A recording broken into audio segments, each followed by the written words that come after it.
Adventures in time and space, told in future tense. Dimension X.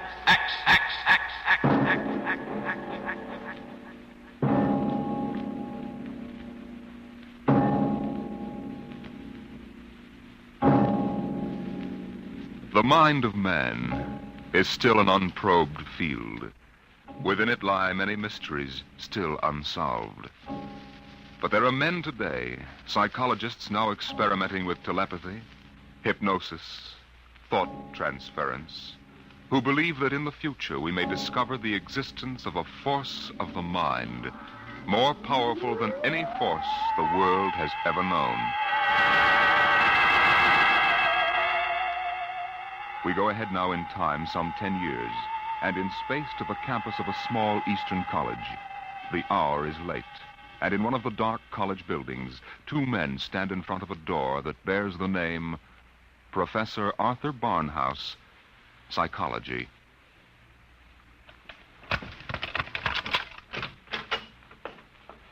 Well, here you are, Clinton. Thank you, Major. Here are the keys to the professor's desk and files. I guess you inherit everything now. You might as well dictate a full report while everything's still fresh in your mind. I'll wait and see you home. Oh, no, that isn't necessary. I'll be all right. You sure? After what's happened tonight, we wouldn't want you to have an accident, too. Major, after what happened tonight, I have a hunch the whole world is ripe for an accident. I'm afraid you're right, Clinton. Well, good night. Good night.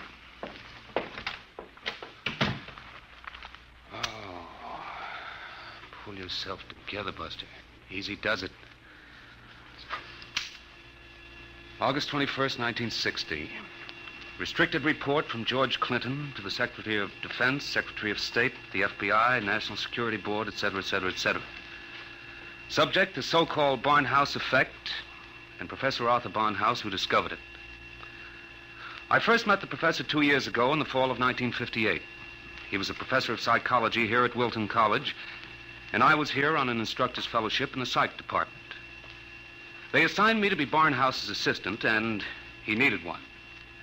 He hardly ever remembered to go to a class, and he didn't seem to do anything else either. For 3 months, I watched him sitting at the desk here in his study. He'd either stare at nothing for hours or fall asleep, nodding over his mess of papers. I couldn't understand it, and it was none of my business. But one day, I thought I'd better give him a shake. What? I said it's 2:15, Professor. Don't you want to go to your 2 o'clock class? Don't you want to mind your own business? I beg your pardon. Sorry, Clinton. Forgive me.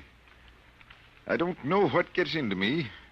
Forget the class. The kids would rather be outdoors anyway. Okay, Professor. In that case, I'm sorry I woke you up. It's all right. I just can't seem to get my sleeping done at night. Clinton, what do you know about the international situation? Well, I'm no political scientist, if that's what you mean. I read the papers when I have time. Well, that's the way I've always been. Lately, I've had to look into it. I stay up nights looking into it. Professor, I don't want you to take this personally or anything, but...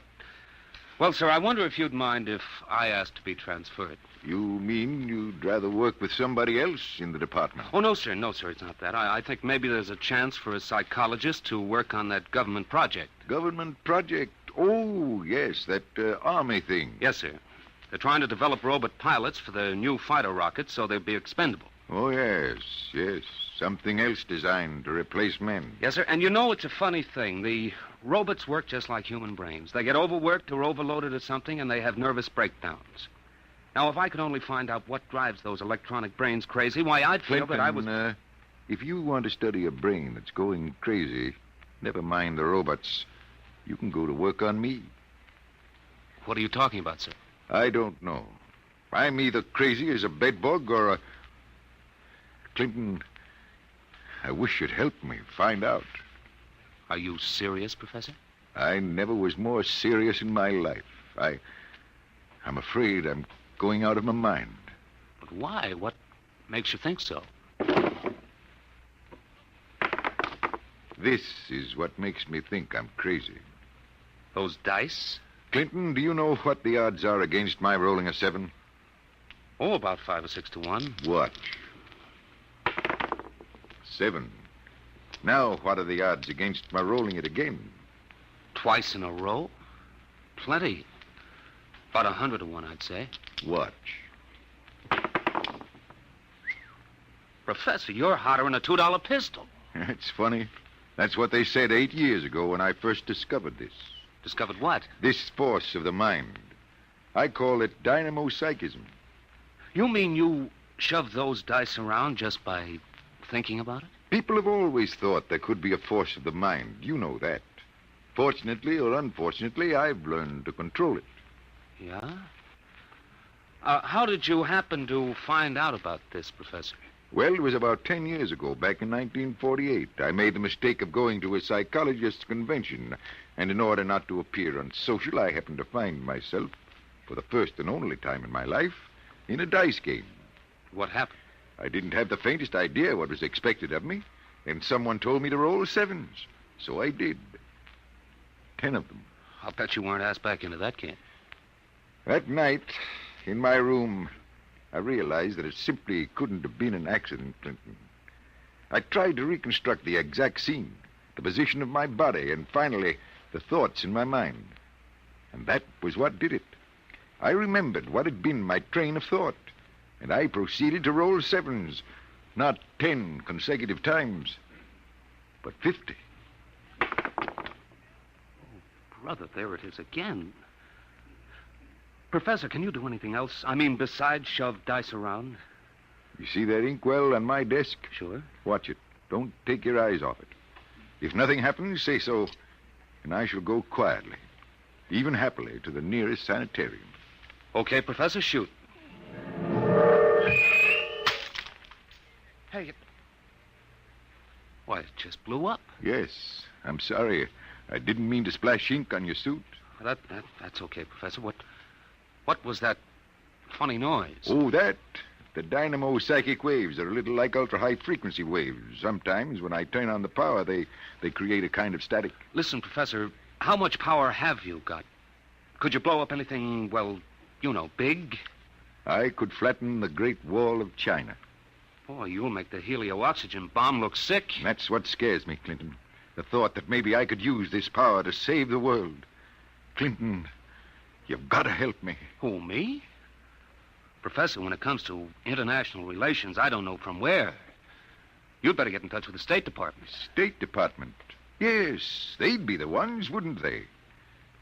Well, you probably want to be getting home now. I'll see you to the door. I could use a breath of fresh air. Okay, Professor. You better stop brooding about this. You get somebody else to do your worrying for you. Yes, you're right. I have been brooding, wondering what to do. Just sitting and staring endlessly at that awful monstrosity across the way. You mean the old bell tower? Yes, I've gotten so I can't stand the sight of it anymore. Professor! Professor, look! What? Well, there's nothing left but a pile of rubble. Oh, my, I didn't really mean to do that. Well, you see, Clinton, it's got to the point where my lightest whim is more dangerous than a blockbuster. Professor, you get in and write that letter to the State Department right now. You packed too much of a wallop.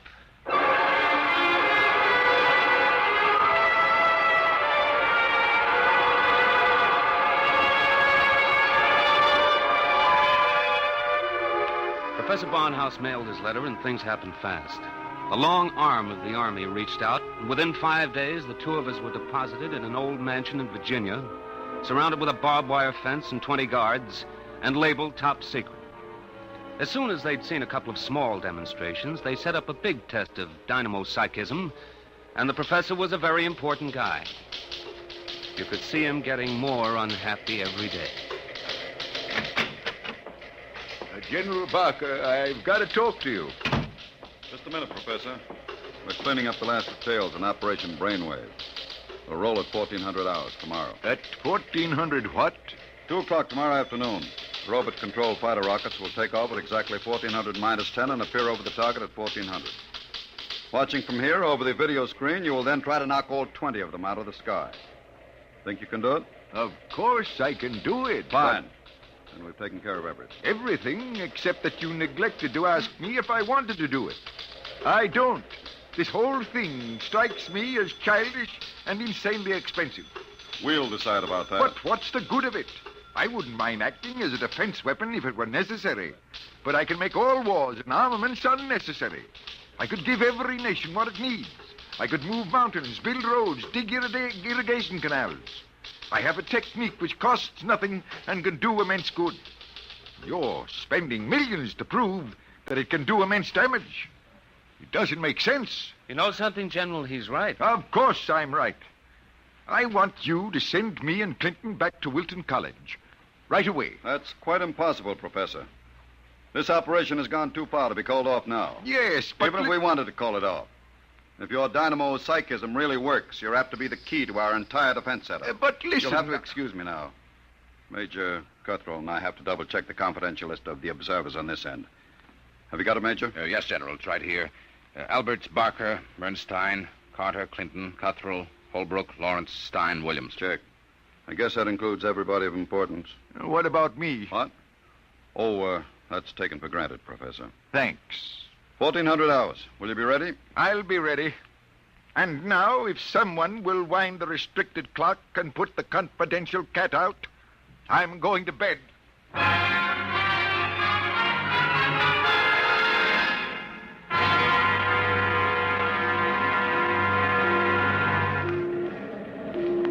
YDR to brainwave control. Observation plane to brainwave control. Come in, please. That's McKinley in the observation plane. Cut me in. Hello, McKinley. Reading you clear on the speaker. Everything all right? All okay, General. Takeoff uneventful. Fighter rockets now flying on course in perfect formation. Altitude 5,000 feet. Airspeed 865. Visibility unlimited. Are you tracking us? We've got you on radar. Haven't picked you up on the video screen yet. What's your estimated time of arrival over at the target? ETA, 2 minutes. Check. Remember, McKinley, the observation plane is not to enter the target range. Veer off and circle at the 10-mile limit. Bring the rockets overhead by remote control. Check. Observation signing off. 1 minute, 45 seconds to go, Professor Barnhouse. Are you in good shape? I'm all right, General. Good. We can all take our places in front of the video screen now. You sit here, Professor, in the center. Major Cuthrell, will you turn on the video screen? Right, General. Nothing yet, just empty sky. Hold it. I hear him coming in. There are 20 of them, Professor. You think you can knock them down at this altitude? Distance has nothing to do with it. I don't want anything to go wrong. You're sure you feel all right? General, I know I can do it. If that's all that's worrying you, let's call the whole thing off and save $20 million. There they are. They're coming in. Get ready, Professor. 10 seconds. 9, 8, 7, 6, 5, 4, 3, 2, 1. Now, wide open, Professor. Well, go ahead, Barnhouse. Knock them down. I did. Nonsense.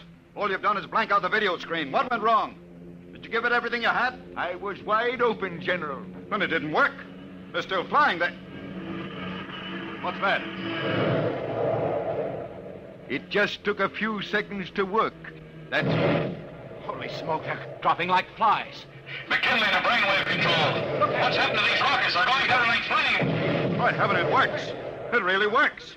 Cuthrell, get Washington on the line. Barnhouse, I want you to... Hey, where's Barnhouse? He was right here. Clinton, where's the professor? Got me, General. We were all staring at the video. He must have walked out. Get moving, everybody. Alert the guard. Search the house. Yes, sir. If anything happens to that man... Gerald Barker. Gerald Barker. What is it, Corporal? Corporal Gray guard at the main gate. Sir, Professor Barnhouse is gone. Gone, where? He came tearing out of the gate at 40 miles an hour. Here's a note, sir. Threw it out of the car as he went by. I picked it up. Let me see it, quick. What got into that man? What does he say, General? Gentlemen, as the first superweapon with a conscience, I'm removing myself from your national defense stockpile. Setting a new precedent in the behavior of ordnance, I have humane reasons for going off. Signed, At the Barnhouse.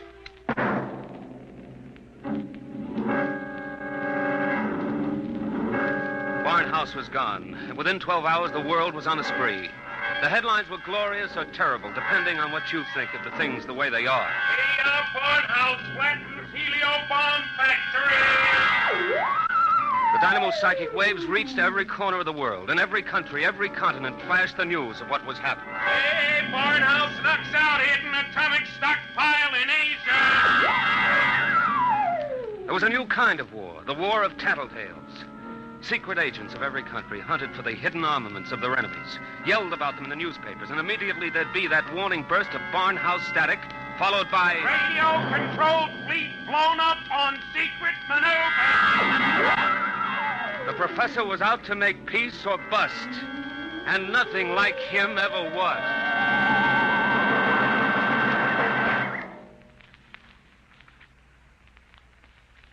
Look, Major Cuthrell, I told the FBI and the Army everything I know weeks ago. I've answered questions till I'm blue in the face. I didn't come here to ask questions, Clinton. I came to ask for your help. My help? That's right. To find Barnhouse. What if I don't want to? If you're his friend, I think you'd better. Why pick on me? You've got the FBI, the police, and Army intelligence. Why can't you find him yourself? We're trying. But you know the man well. You could spot him where we wouldn't. And you're the only one who can. Maybe. But why should I? Wherever he is, I think he's doing fine. He's making war impossible, and I like it. So do I. Yes? He's putting you out of a job. That's all right with me. I'll retire to a truck farm with pleasure. Well, then? Look, Clinton, we aren't the only ones in this race. Every country in the world has its best agents out hunting for Barnhouse. Nobody can beat that kind of a manhunt. He seems to be doing all right so far. Sure, but how long do you think he can keep it up? A week? A month? Sooner or later, he'll be spotted. And if the wrong people find him, Clinton, we're done for. You know what kind of weapon this is. Whoever controls the Barnhouse effect can control the world. Well, all right. Suppose they do find him. He'd never give the secret away. Never give it away. Are you out of your mind? You think these fellas are playing for marbles? Well, no, but... Read the papers, Clinton. Don't you know what's going on in the rest of the world? Yes, They'll get the secret out of Barnhouse, all right. What happens to him in the process won't be very pretty. Well, he must realize that then. He'll never let himself be taken alive. He may not have the choice. And if he doesn't, God help us all. All right. All right, I'm in. Good. Now, do you know anything that you haven't told us? Anything that might give us a lead? Only this. It was addressed to me. I found it here on his desk the morning after he escaped. You mean he came back here? Yes. I guess he needed to pick up some personal effects. Anyway, the files were open, and he left this note on a scrap of paper. Anything to do with the Barnhouse effect? Read it yourself. It's Greek to me. Just these few lines scrawled on a piece of paper, and the last one breaks off right in the middle of the sentence. This stuff doesn't make any sense at all. You know, from the looks of this, I'm beginning to wonder if the professor isn't going off his rocker. I thought of that, too. All the more reason why we've got to get to him quick. He may be helpless, and the whole world's on his track. Come on, Clinton. We haven't much time.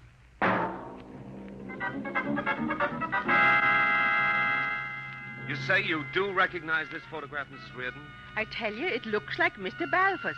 He had the second floor front room for quite a while, but he left, I should say, about a week ago.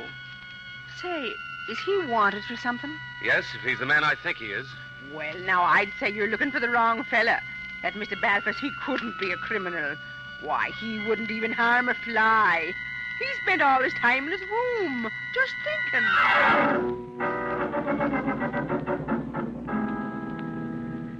Oh, brother, it's hot. What a way to spend an August afternoon, huh, Major? Give my eye teeth to be at Jones Beach. So would I, Corporal. We've got work to do here. Look, so we've been cruising around these radio detection cars for a week. Not a sign of Barnhouse static. The professor must have run out of things to work on. Well, we'll give him a little more time. Switch to shortwave. See if there's anything special coming through. Yes. Try the 9-meter wave. This is Radio Miranda calling. Let's hear that. Our American enemies who have hidden behind the unjust and diabolical persecution by Professor Arthur Barnhouse will tyrannize us no I more. wonder if the professor's out of Today, this. our glorious leader takes up his residence in a shelter, shielded with lead against all dynamo psychic rays. With his protection designed by our brilliant scientists to be absolutely impregnable against the barnhouse effect. You will once again lead us on the path of our glorious death. Quick, triangulate it and get me a fix. I've got it. Let me check this chart. Quick, man. 3.9, 1.7. Oh, my aching back. What is it? We haven't got a prayer of finding a major. He'd have to be picked out of 2 million people. Where is Barnhouse? Right where I was wishing I was. Right smack in the middle of Jones Beach.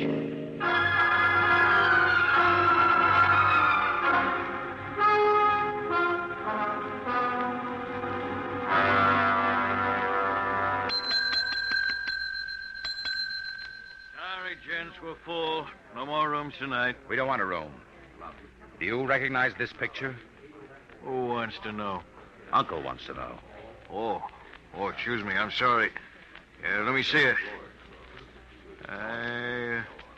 Yeah, it looks a lot like room 417. About 5 feet 8, thin, sandy hair, glasses, little scar right across the bridge of his nose. Yeah, that's 417, all right. You mean he's here now? No, not anymore. He checked out 2 days ago. But he couldn't have gone far. What makes you say that? Oh, he looked sick as a dog. Couldn't hardly carry his own bag out. Uh-oh. Like I said to the other fellas, I said he looked like he was on his way to the morgue. What other fellas? Oh, the ones this morning. You're the second pair that's been asking for him.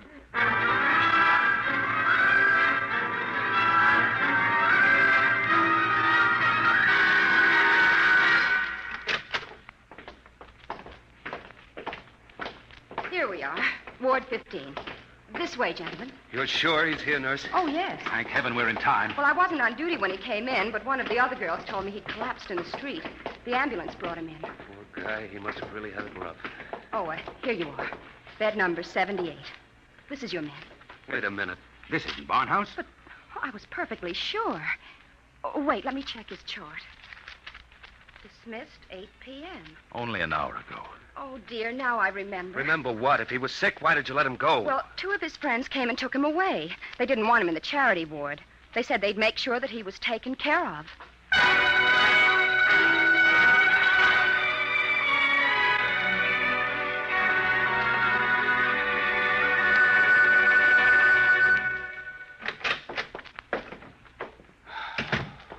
Every time I walk into this study, I keep hoping somehow I'll wake up out of a bad dream and find the professor just sitting here.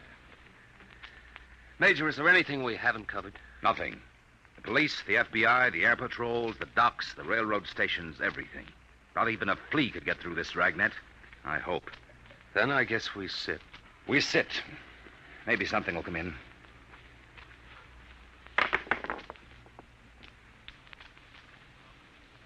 Do you have to roll those dice? I'm sorry. I wasn't thinking. An hour. That's what's driving me crazy. 1 hour sooner, and he'd have been in our hands, not theirs. I know. Well, maybe he's still all right. How can he be all right? He's in the hands of a foreign power. We don't know that for sure. The professor was a likable little guy.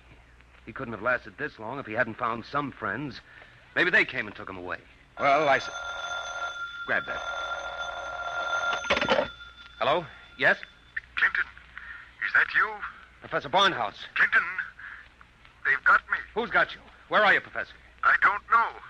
They said something about taking me to an airport. An airport? Which one? Listen, Clinton, I've got to tell you. The inkwell. What are you talking about? Remember the inkwell? Professor. Professor Barnhouse. Operator. Your call, please. Operator, that caller just came in here. Can you trace it? I'm sorry, sir, but I'm afraid it's too late. Your party has been disconnected.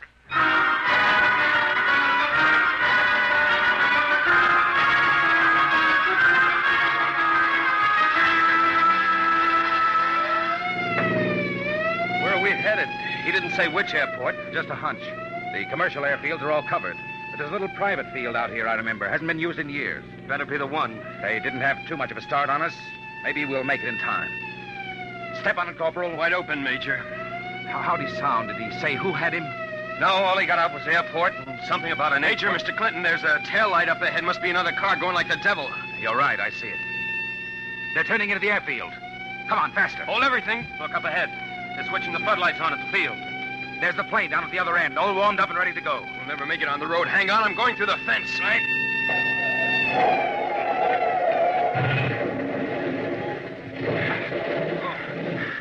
Well, what's the matter? Get going. Sorry, sir. Must have cracked the axle. They're taking off.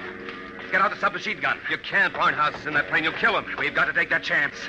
That plane's headed straight for us. Hit the dirt. Get that gun working, Corporal. Aim for the propeller.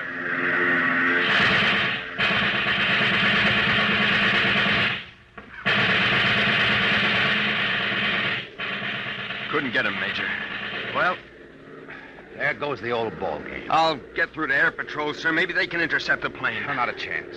By the time the fighters got off the ground, the plane would be out of range. No, we've lost, Barnhouse. Nothing can save us now. Hey, what?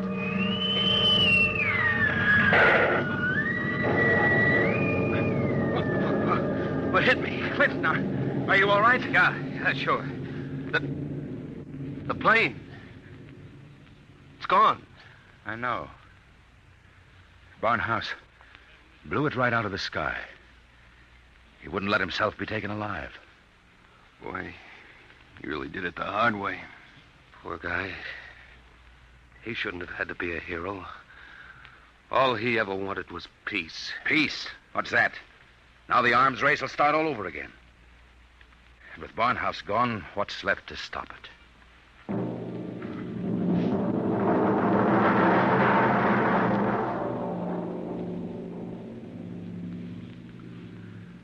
So they brought me back here to the professor's old study to dictate this report. I'm sitting here at his desk, and it's just the way he left it. Papers all over, even his old pair of dice. Arthur Barnhouse is dead. That's going to be good news for some people when they find out. The saber rattlers of the world will be busy as of tomorrow morning, getting ready to whoop up another war. I'm afraid they're in for a little surprise. It's 3 a.m. now. And before morning comes, I intend to vanish, disappear completely. That's the last that anybody will ever see or hear of me directly. That's why I want to tell you now. I've been looking at the new inkwell here on the desk. The professor's last words were something about an inkwell. And in it, I found a little scrap of paper. Just a few words, but they complete the note I showed the major. The note that didn't make any sense. The whole thing makes sense now. Professor Barnhouse may be dead. But you haven't heard the last of the Barnhouse effect. Not yet. I've been experimenting while I've been talking to you. And now the time has come for me to say goodbye. You see, I've just rolled my 50th consecutive 7.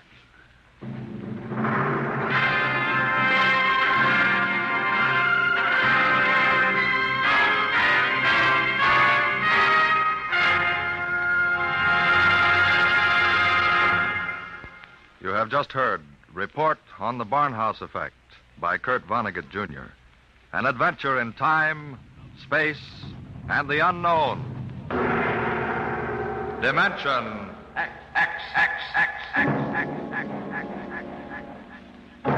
Next week, the strange story of the interspace rocket Star Cloud, which vanished mysteriously behind the Great Galactic Barrier in the year 1986.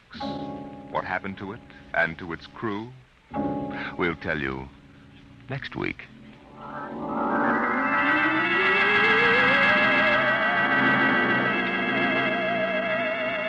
Tonight's story, Report on the Barnhouse Effect, was adapted for radio by Clarice A. Ross.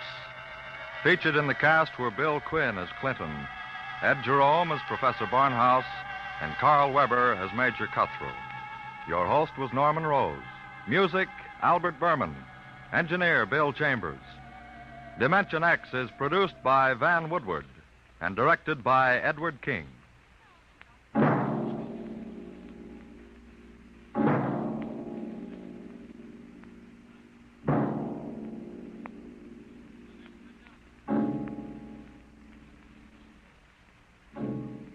Tomorrow, hear Sam Spade. Now it's Truth or Consequences on NBC.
Good morning, weirdos. How are we today? Weirdos and voyeurs. What's going on, people? I am wide awake. I went to sleep early last night. At 3 in the morning, I was just bouncing off the walls. Like, I gotta get up, I gotta get up, I gotta get up. 4 a.m. comes. I'm like, all right, just, the alarm's gonna go off. Just lay here. Just lay here a few more minutes. I gotta get up, I gotta get up, I gotta get up. No. And then, of course, I'm trying to lay there, and the dog's like, scratch, scratch. I want a drink of water. It's like, give me a break, dude. Let me just lay here. Yeah. Yeah. Last of the cereal bar.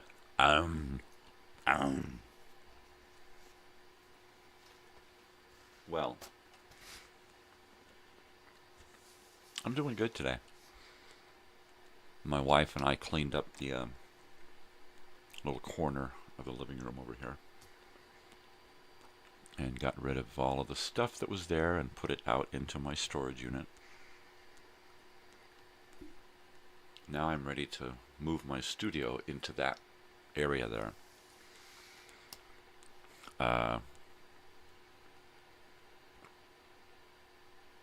There's a lot of cables involved.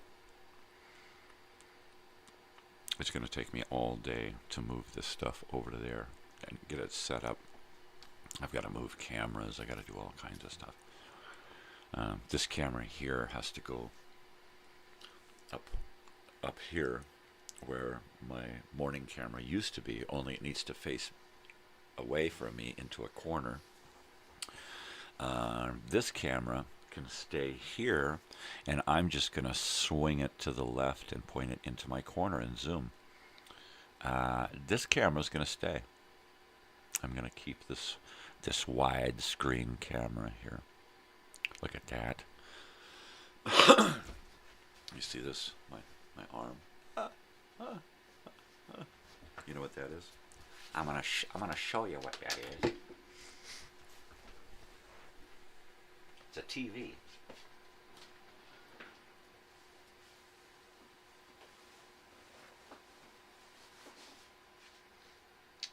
Yeah. Yeah, baby. What's that? Now. That's better. Yeah. My little room. I'm thinking of taking this picture board, this cork board here, with all the photos on it. I think I'm going to put it in my new area there, so that it's behind me, so that I have some kind of past around me. I'll be using this room here. Once I get a little love seat in here, it will become part of the show.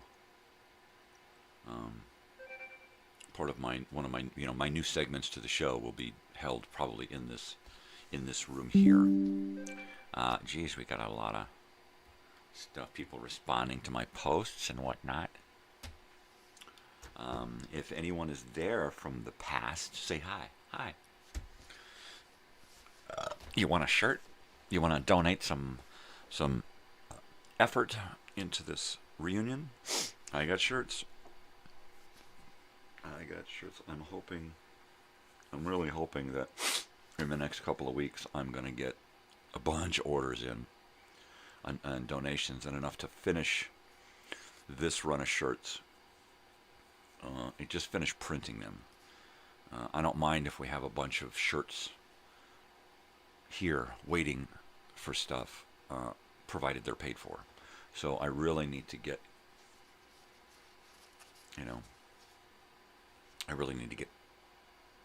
shirt stuff done.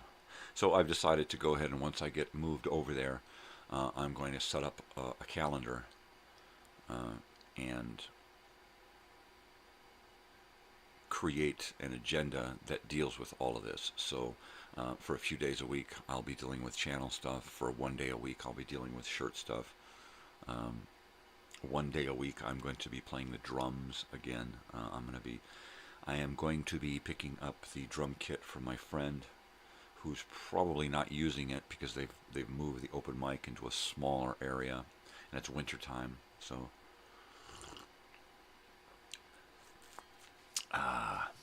and I've made room for it. so that I can set it up and play, practice. And my plan is to just go out there and work on the drums for like 20 minutes, right? Just repeat for 20 minutes a day for a week.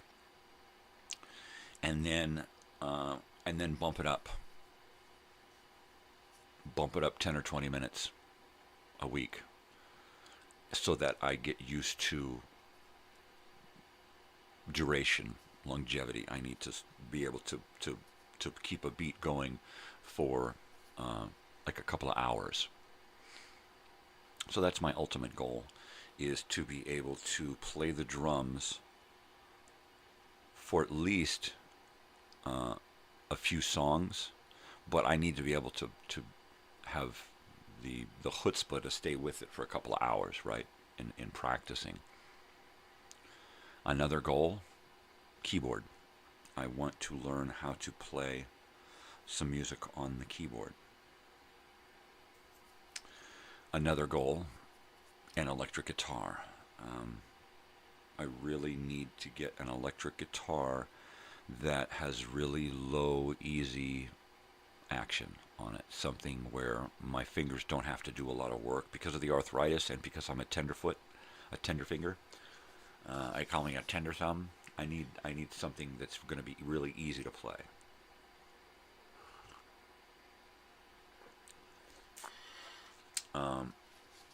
Just because it's easy to play doesn't mean I won't build up calluses. It just won't hurt as much as this acoustic guitar back here.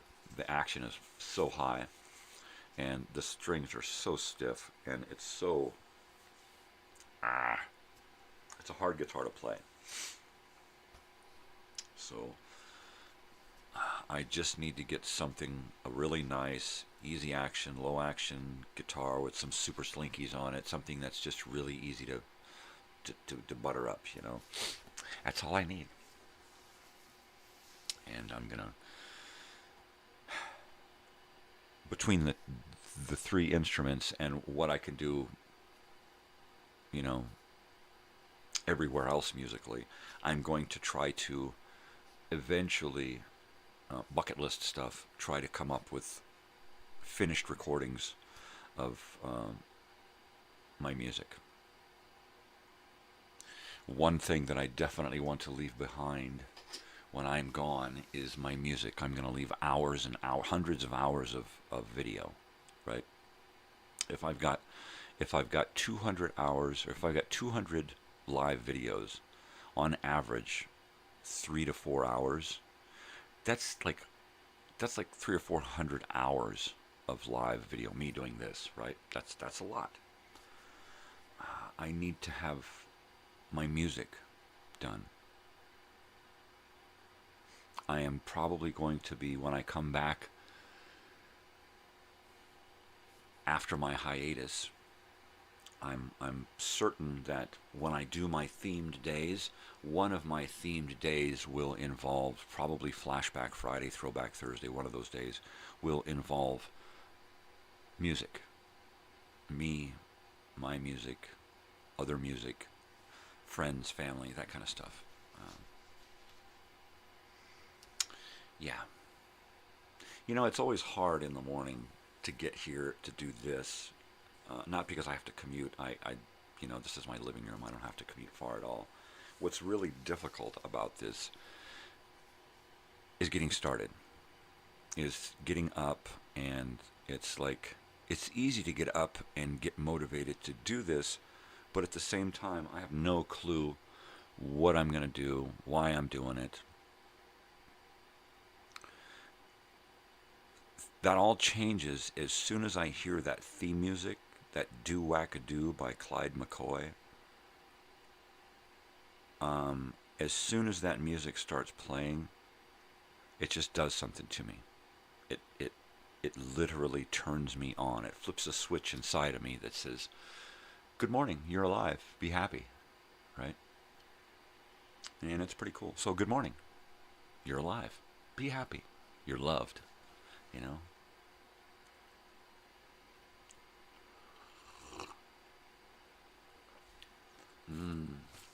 Right, that guy. Deep thoughts. And gosh darn it, you're loved. Oh, Smalley, deep thoughts with something Smalley.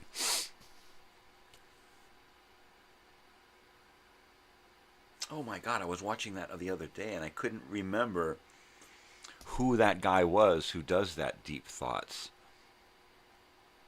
video on Saturday Night Live. And it just fucking struck me. It's Al Franken. I'm like, who is that guy? Who is that guy? Oh, fuck. That's Al Franken. Did you know that Al Franken was like a senator or something? Isn't he still? Or was for a long time, right? I'm not going to look it up. If somebody's out there, look it up. Text me a link. Yeah. Anyways, man. Like, totally, man. So let's see. What did I do yesterday? I didn't do much of anything, really. I should have started uploading X-Mind or Dimension X videos and videos for next week. Because I want to hit that goal of trying to upload a month out. Once I hit a goal of being a month out uploaded, then I'm going to be able to bust a move and work on video stuff. So I think it's going to be key that I take my YouTube and switch to premium and set it up so that I can upload more than a few videos a day, because right now I'm like at several videos, like 7 I think is where it maxes out. Yeah, and that's just not enough, right? If I work diligently, I can upload all of the regular radio shows, the Shadow, Dragnet, Escape, that kind of stuff. I can upload all of that stuff for a month in one day, right? It only takes about 15 minutes per radio show to upload.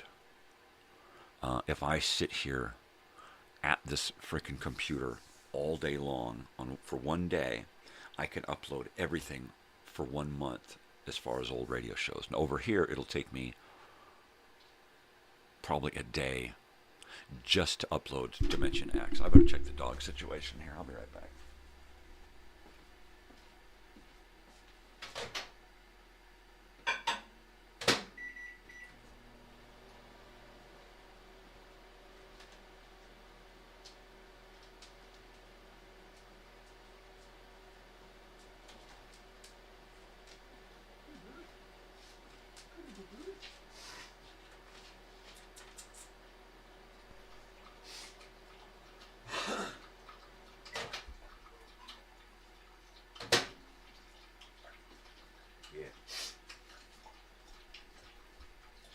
It's hot. It's sweet and hot.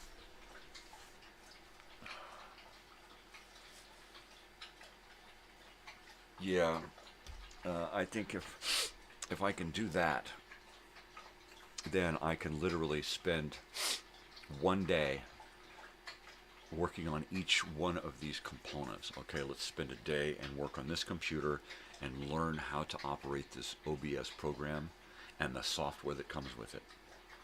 And then audio video mixer, same thing. Learn how to work it combined with the computer, its software, and how to interact with the computer so that I can key up my graphics, right? Yeah. I need to figure out if I can take and crank my media player into the media player port on this thing. There's a whole lot about this thing that I do not understand. That being said, I want another one. I really do. I want another one. I'd like to have one set up in that room where my studio is, and I'd like to have one set up in here next to the sofa that's going to be in here, so that I can control cameras from just sitting there, and microphones and whatnot, be able to mute.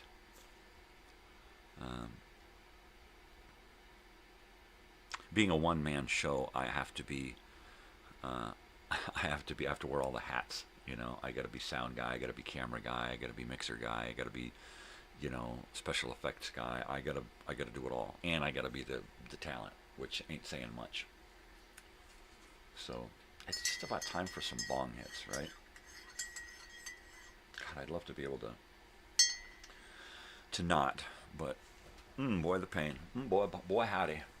I think I'm gonna have to come up with one day a week where I do some heavy relaxation and meditation, and try to avoid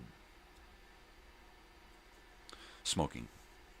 And on those days, I might actually invest in some gummies, some of those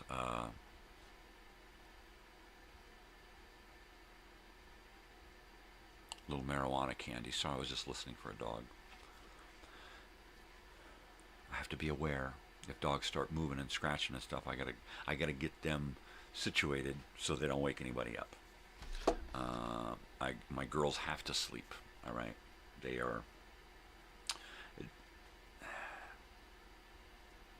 the machine that drives this family, right? I might be the glue, but they're the machine.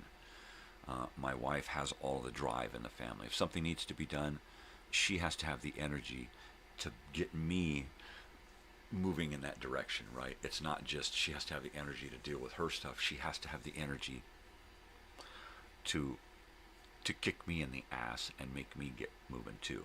Because, like I've said many times, I spend most of my day just dealing with pain management, right?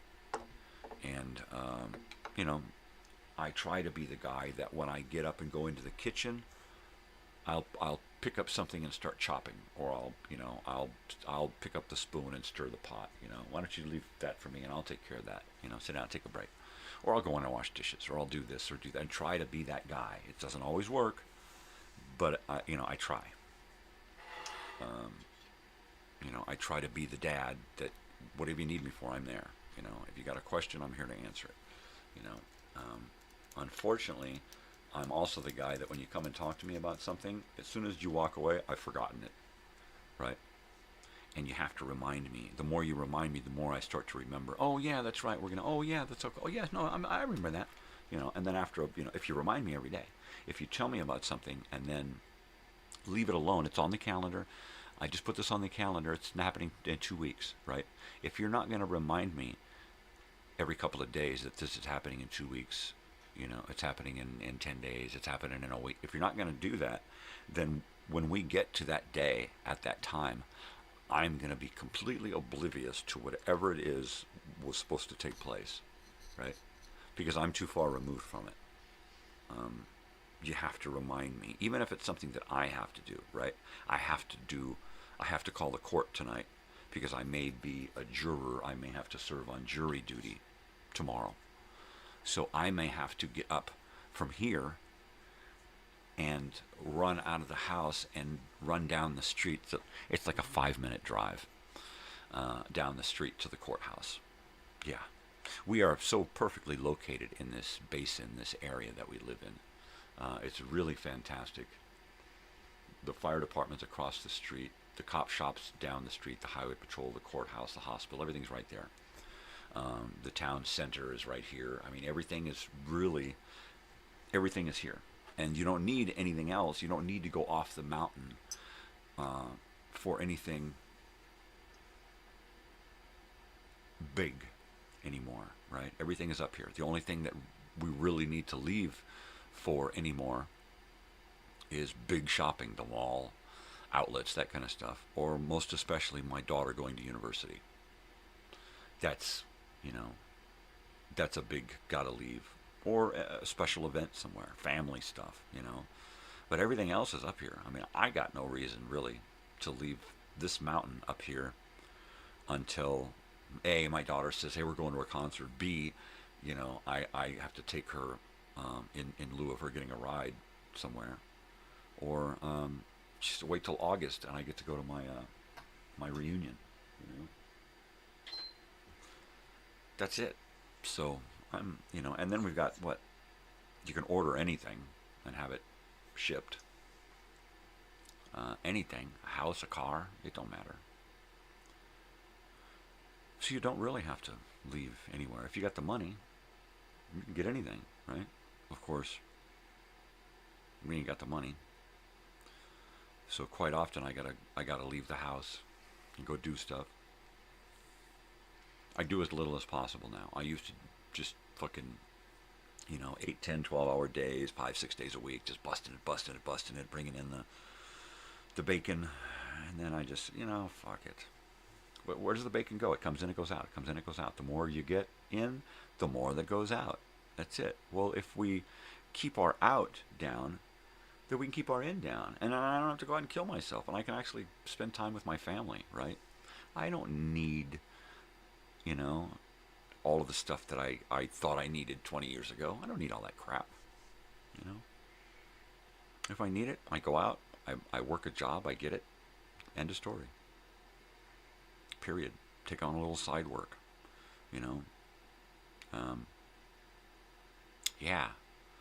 Think good thoughts. What are you going to do?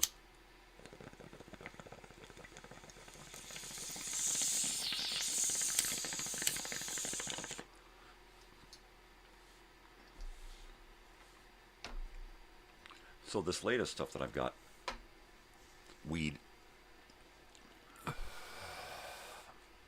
is a straight sativa. Everything else that I'd been doing was indica and indica dominant hybrid. Now, well, they're out of that in my brand, so I'm switching to what they have. They have a hybrid that's sativa dominant and a sativa. That's all they had left. My budget won't allow me to go into other satchels of dubage.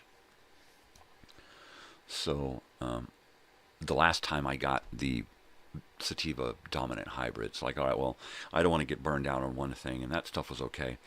Let me try this other stuff this time. I mean, I'm doing, once a week, I'm going through a half an ounce. On a good week with a good bag, I can go 10 days or more on a half an ounce. But yeah, most weeks we're looking at about a half an ounce. If I stay really busy and I don't do a lot physically, but I'm busy here working, I don't smoke much at all. I get a couple of hits an hour, at most. Sometimes I'll go hours without smoking at all because I'm just so wrapped up in, it's like, oh shit, there's something done here, I gotta work over here, and then it's like, this is done, this is ready, oh shit, there's something done over here, and I gotta work over here, and I just go back and forth and back and forth, stop doing this to finish this and get this rolling, and then get that started, and then work over here, and it just, I could stay pretty busy, and when I do that, I just, physically the pain is in the other room. I like that. Doesn't always happen. I don't always get that lucky.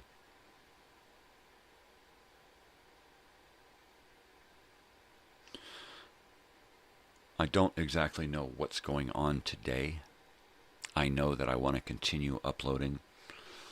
I'm going to upload 4 more Dimension X's here for next week. And then I'm going to upload a couple of old-time radio shows for next week. Tomorrow I'm going to finish off the old-time radio shows and start uploading educational films, and then switch to the next week, and the next week, and the next week. I think that probably today, or as soon as I get my studio switched and moved over into there, and everything is hooked up and working fast and free, I'm going to upgrade the YouTube, or at least log in the way they want me to, so that I can upload more. I need to upload more data every day. I need to upload literally 10 X-1s here a day for, like 4 days. And I need to upload old-time radio shows over here for like a day. I need to do educational films. I need to make a lot of these videos still. I'm switching out Near a Wolf, and I'm switching to another show. I think we're going to Sam Spade or one of these other detective shows. So I've been researching the shows, finding where I can get the audio, downloading a bunch of audio to my computers. I need to do the memory shuffle again, and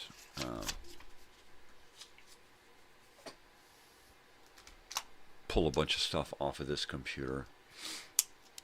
I still need to find room on this computer here, which means that once I'm situated in the new studio, I'm going to have to call Microsoft or Windows and get them to get on my computer with me and show me where I can free up all of this data that's just, you know, it's horrible. Memory shuffle. So basically, memory shuffle on this computer is I need to take everything that I've created and have uploaded already. I need to pull it off and stick it onto my external hard drive. Then it can be available on this computer as well. It'll be gone from this computer.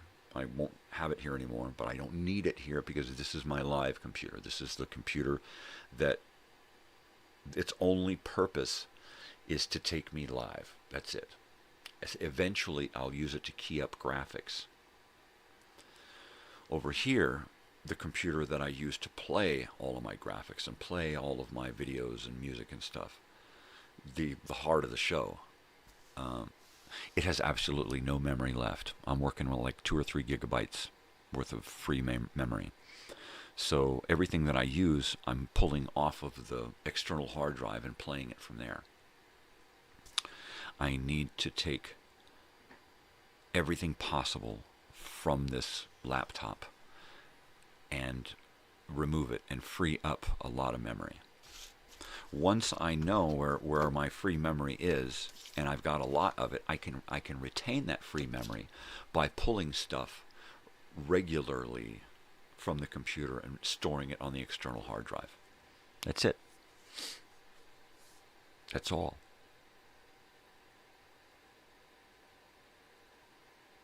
What do I want for Christmas? Another external hard drive and an electric guitar. That's it. That's all I want for Christmas. Will I get it? Probably not.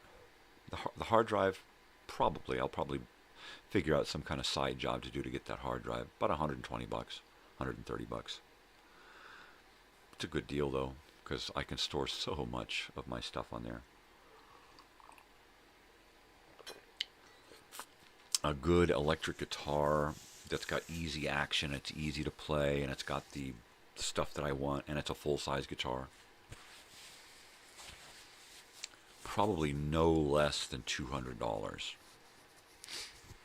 I would like to avoid a Squier, a Strat Squier, or the little junior style guitars, the ones that are a little smaller, the ones that are a little weaker, that doesn't have, that they don't really have the oomph, right? I'd like to get something a little bit better. I'd like to get one of those like Ibanez RG, the ones with the handle, right in the middle of the body. Something with a tremolo bar, locking nut, something that's got a lot of bells and whistles for not a lot of money. Something for like under $500. Something that is, what am I talking about? Put it out of your head. Hard drive, that's what I need. I need a hard drive. And I need a hole in my head. That's what I need to let the rain in. That's it. That's all I need. And a cup of coffee. Ooh, and my bong.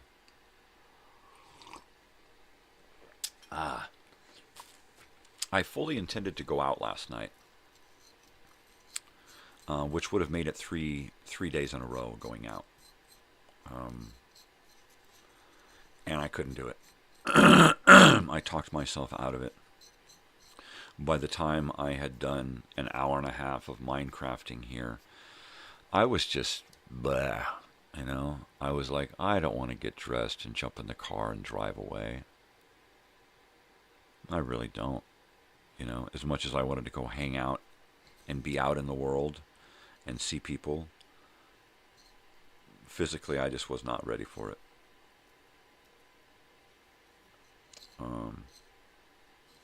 Yeah. Couldn't do it. I was ready though. I mean, I got everything ready to go. I was packed. Was ready to walk out the door as soon as my show was over. All I had to do was like get my shoes on or something, right? And oh look, see my secrets. Secrets. I had my secrets box, and I did. I was ready. I had my secrets box, and it's got papers and a roach clip in there, and I rolled a joint. I rolled a joint to smoke with Bush, and I couldn't get out of the house. And I just could not get out of the house. And that was a bummer, because I wanted to go out and see Bush. I haven't seen Bush in like weeks. And that's just the way it is with me, you know. David said he's got the same thing. He was like bummed out all frickin' summer long. You know, and it fucks with you. It changes you. I avoided change. I avoided that dark place this summer by staying involved in the channel. Pretty much. That was it. Going wherever I was needed, doing whatever my family needed me to do, wherever I was, you know, taken to. But mostly I would just come home and I would just turn the computers on and I would start uploading videos, downloading videos, or making videos. And I just sat here and I didn't do anything creative other than take borrowed content and turn it into a manageable video to put onto YouTube. And that's all I did all summer long.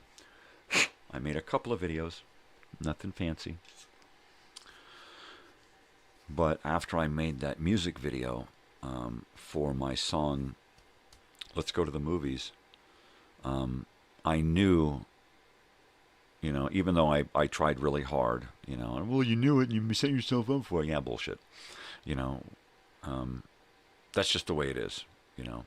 And I've tried real hard, but that really, really big high that I got off of the music video just took me to a really, really low, you know. And I avoided sinking by just staying busy, staying busy, staying busy. Staying busy so much so on the computers here that my world around me and everything just kind of got put on hold, you know. I didn't do much out in the yard other than build that gate. And most recently, get everything straightened up for the winter, finally. I just, you know, my van sat all summer long, literally sat there so long the battery died completely dead, so much that it could not be charged. It was dead, right? Because it just sat there for 6 months or more. And that's depressing because, you know, why did I get that van? Because I love that van and I want to drive it. And I just, you know, like, why do I have everything in this room in my life? Because I love it and I want to use it and play with it and enjoy it. And it just sits there because fucking depression, you know, fucking depression. And you try not to allow it to control you. And it just does. And it just fucking does. You know. I'm so happy that my daughter shows no signs of my depression, no signs of any kind of depressive nature, right? And she's studying psychology, and she's learning about the mind and the body and all of this stuff, and she's a smart person, and she takes care of herself way better than I've ever thought about taking care of myself. So, that right there, you know, is a huge worry taken off my shoulders, you know. Knowing that she's, for the most part, she's going to be okay. She's going to be way better okay than Pops, and that's good. Because it would just kill me to think, I brought someone into the world to just suffer as horrible as I'm suffering, right? That would be fucking miserable. I would just hate myself. But the fact that she's such a smart, happy, healthy person, I could die right now happy. It's like, whew, literally, that just takes me up, up, up, up. I'm living on clouds right there. With cold coffee. Okay, gonna make the coffee hot and the Bong Hits fresh.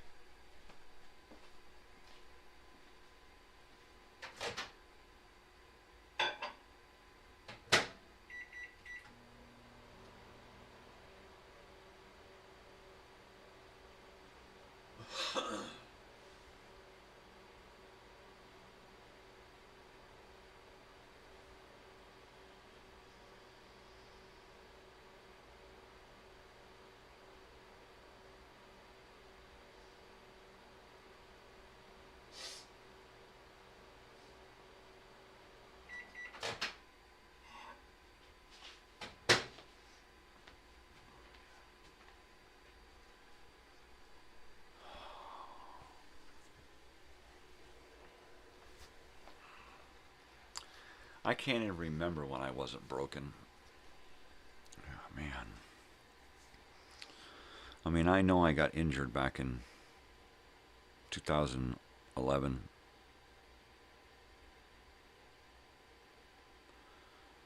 But, God, it feels like I've been this way forever.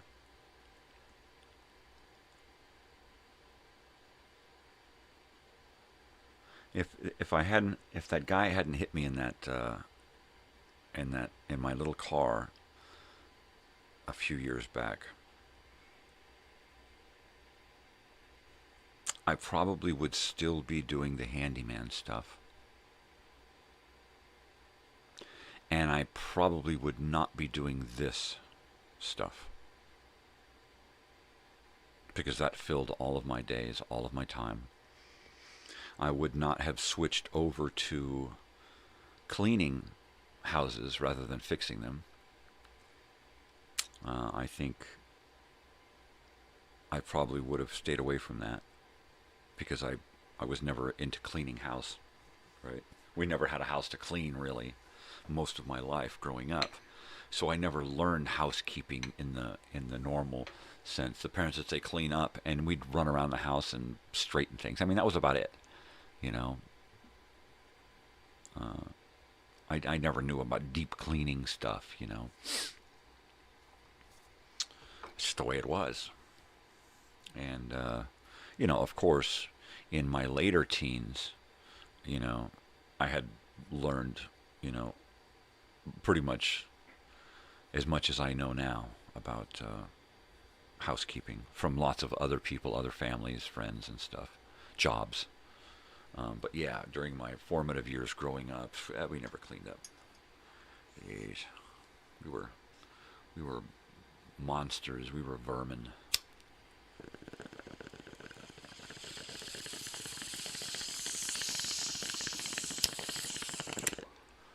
We all looked like little hobos.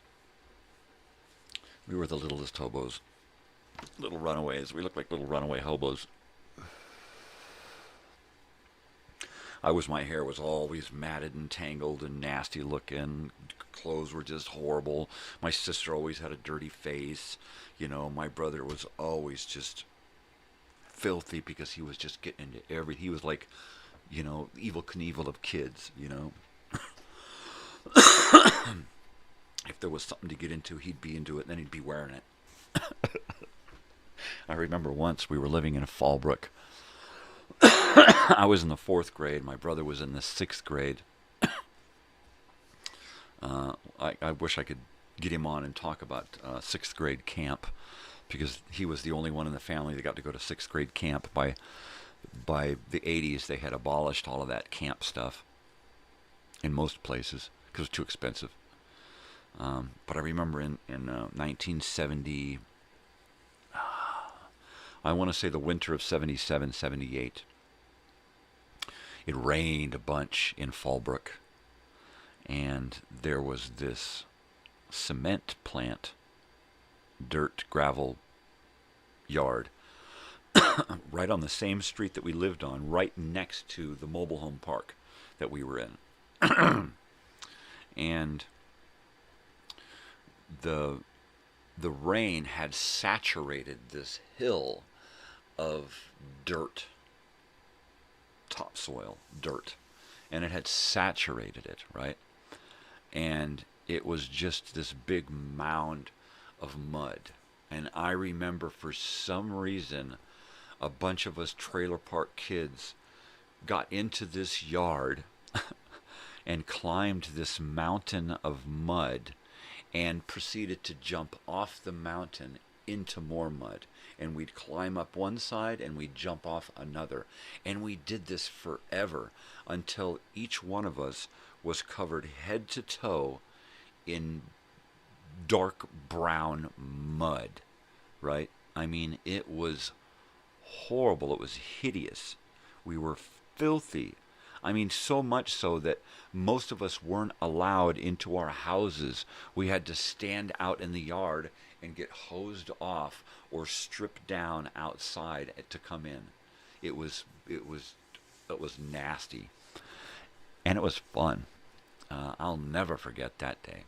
God, that was so bitch. And the neat part is that this gravel yard thing was right up against railroad tracks that ran right along the back side of the mobile home park and then into Camp Pendleton Marine Base. And it came out of Camp Pendleton Marine Base, went by this gravel yard, went diagonal across the four-way stop just outside the base, the street that we lived on, and the street that meandered on over to the school that we went to. And this railroad tracks actually came down and went right down into the center of Fallbrook, right? And actually, I don't remember where it went from there. Where did it go? Right? Wow, because from what I understand, the railroad didn't make it through past Temecula, and it didn't make it up past Fallbrook because of the geography. And at the time, things just changed, and they went from using the rail to using trucks to ship. And that's when they were going to join the two together, and it never happened, right? So I'm going to have to find it on maps. But that was a great town to spend time living in. Of course, I wish I could say I grew up in Fallbrook, but we didn't. We spent about a year living in Fallbrook in a mobile home, single-wide mobile home in a trailer park, mobile home park. I don't remember the name of the street. I remember that across the street and down the hill a little bit, there was a cemetery that took up a big, giant hillside there in Fallbrook. I wonder if it's still there or if they've moved it, because they do that. They do move cemeteries, which is fucking crazy. And then they build stuff on them. Yeah, that was a lot happened in that year that we were living there. A lot happened in that year. My father was in 2 major car accidents, one on a motorcycle and one a month later in a car that he had bought with some of the settlement, some of the insurance money, right? A little fucking beat up Mercury. And my brother went to 6th grade camp. A bunch of other weird stuff happened to us living there. I came to a lot of realizations about my family and me and my whole, existence and stuff. Yeah, there was a lot that went on in that I remember my father, he had this motorcycle before he got into the accident. He had this Honda 450 street bike, really nice Honda, right? And like twin pipes. And it was a really neat motorcycle. He got it so that he could commute back and forth from Fallbrook to San Diego to go to the university down there, right? And I mean, like, he's in his like late 20s, right? Almost 30. And so he's like riding a motorcycle, which is like, okay, yeah, perfect. You know, and he's going back and forth, saving major bucks by driving this motorcycle back and forth. It was like, yeah, no big deal. In fact, he took me on it once, put me on the back, and we went down the street that we lived on, turned around, came back, and he got off of the street and rode alongside the street in the dirt where there was this little dirt trail, and then there was this jump to come back onto the street, right? And he had done this before, right, of course, so he did it with me on the back, and I thought it was the coolest and the weirdest thing in the world, because I was like, don't ever do that again, right? But I was like, yeah, do it again, don't do it again. Do it again, don't do it again. Yeah, I wasn't a danger kid. My brother was danger man, danger boy. I was not danger kid, not at all. I just wanted to, you know, bury my nose in a book or draw, or, you know, I would have preferred to learn some kind of musical instrument back then, you know, or work the cameras that my father brings home from school. But back in 77, 78, living in Fallbrook, I remember when we left from there, we spent some time in a campground. We spent like the day in a campground up in the Ortega Mountains while my parents drove down to San Diego to get the settlement for his two accidents, or one of the two accidents, right? And of course, you know, it wasn't a whole lot of money. Most of it probably got spent on drugs. But I remember that after that, we bought a Dodge van, a huge, long Dodge van, and the plan was that that was going to be our our new home, so we could travel around and not live in one spot, not pay rent, basically, to live cheap, which would have been fine had it just been my mother and father and maybe one of us, but three of us in a van. Eventually, we took a trip to Nebraska to see family in that van, drove all the way out there, stayed out there with them, and lived with them and in the van. My parents stayed in the van and we stayed in the house in a room. We all, I think, just slept in one room. And we did that for like a month, stayed back east. And then when we came back, we stopped off in Arizona at my mother's father's house, because we had gone to Nebraska to see my father's family, his aunts and uncles. And I think his mom, my father's mother, went with us or drove out there and met us. I can't remember. I was only like 11 years old, 10, 11 years old. And on the way back, we stopped in Arizona, in Scottsdale, Arizona, at my mother's father's house, my grandfather on my mother's side. And he had a tent trailer, an old 1960s pop-up tent trailer that they had used in their family for years, traveling with it and a hot air balloon, and would travel around and set up the hot air balloon, do hot air balloon rides, and sell cotton candy. And the balloon was big and pink. It had cotton candy written across it, and that was his shtick.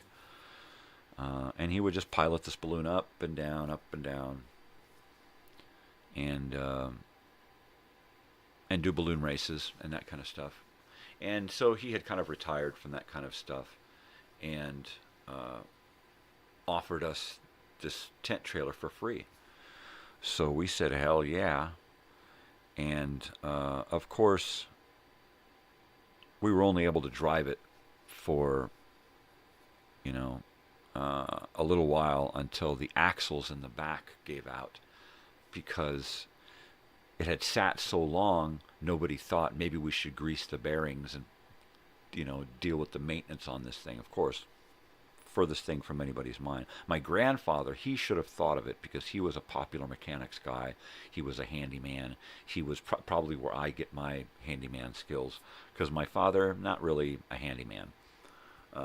He's a doer, but he never put too much thought behind learning something the right way before doing. He would just kind of do it and figure it out, and then do it and figure it out and do it, so that when he started one thing, it looked one way, but by the time he got to the end, it would finally look the way it was supposed to look. And a lot of times when he was working on something, he would get through it and get about halfway through it, and he'd go back and redo everything that he had done first, because he figured out the way to do it finally, right? And that was kind of his way of going through life. And my way of going through life was making a lot of plans, writing things down, making lists and maps and schedules and diagrams and shit, and then doing it. And so I only have to do things once. Getting married, it took me 10 years longer than everybody else that I knew, most of the people, before I finally settled down, because I didn't want to figure it out with my first wife and then have a better idea of what I was doing with my second wife. But my third wife, well, we got it licked. I didn't really want that, right? That's not really me.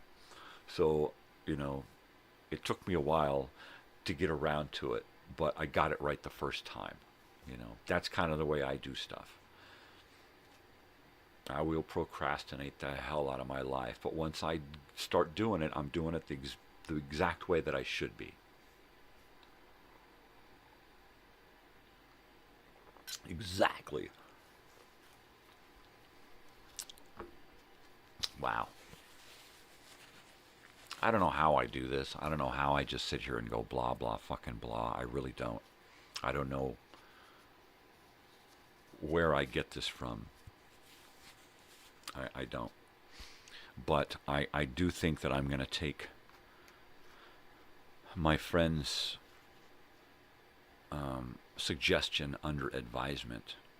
And once I get through this whole denture thing, I'm actually going to feel more comfortable being out, because my teeth, while they're not, well, I mean, to me, my teeth are horrible. They look horrible. They feel horrible. I can't use them because they're horrible, right? So I think I'm going to be able to feel more comfortable out in the world having new teeth, right? So I think I'm going to take my friend's suggestion under advisement and think seriously about putting together a radio show, just a 1-hour radio show. And I'm going to model it after my Nighttime Nonsense and Nostalgia video radio show on YouTube. And I will switch gears a little bit and start doing YouTube audio, or however that works, right? YouTube radio or whatever. And start doing a radio show podcast thing. Do that for a little while, and then see what I can do to get certified to be on the actual radio. How much do I have to pay? Where on the internet do I take the exam and get the credentials? And then I can look locally to get a little slot somewhere late at night, because I'm I could get up at 2 a.m. or get up, sleep all day and get up at midnight and be somewhere to get on at 2 a.m. and get on from 2 to 4, right? And just get on the radio and just talk about music and play music and talk about old time radio, mainly just play stuff, you know. And if I could do my nighttime nonsense and nostalgia on the radio and just do the same show, same music, same theme music, you know, just there's no video, so everything would have to be done for the mind, right? Theater of the mind. So everything has to be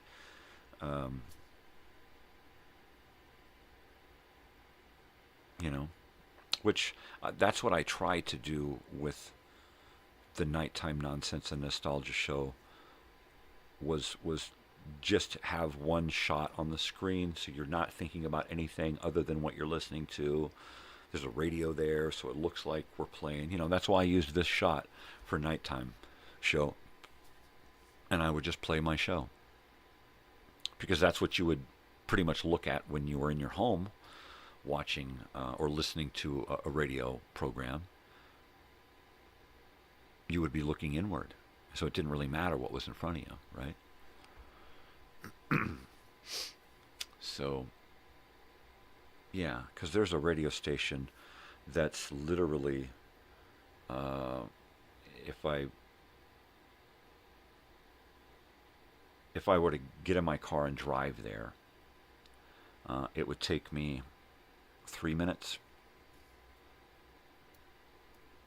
I mean, because I'm literally getting in my van, making a loop to get out here, getting out onto the street, driving 3 blocks down to the highway, getting on the highway, driving 2 traffic lights down the road, and making a right where the post office is, and across the street from that is the radio station.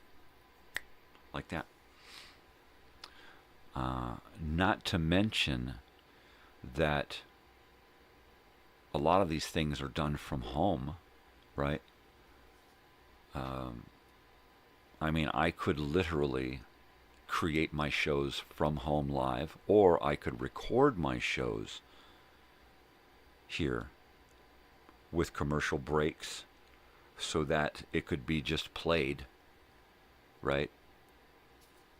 I mean, I could do that. I could literally work it out so that over a one day I could sit and record 5 shows, right? Spend a day developing 5 shows, collecting all of the music, putting everything into order, creating my playlists, right? Because it would take about an hour or 2 per show to create. Learning a little bit of trivia and adding that. And I wouldn't be worried so much about commercials. I would, at some point in the show, I would squeeze in a retro commercial for something, right? A vintage commercial. But it wouldn't be like every break, you know, because on my radio show I did 4 songs, and then I would do a 3-minute block of commercials. And then I would do 4 songs, and then a 3-minute block of commercials and news. And then 4 songs, 3 minutes of commercials, 4 songs, and the end. So I could work that out.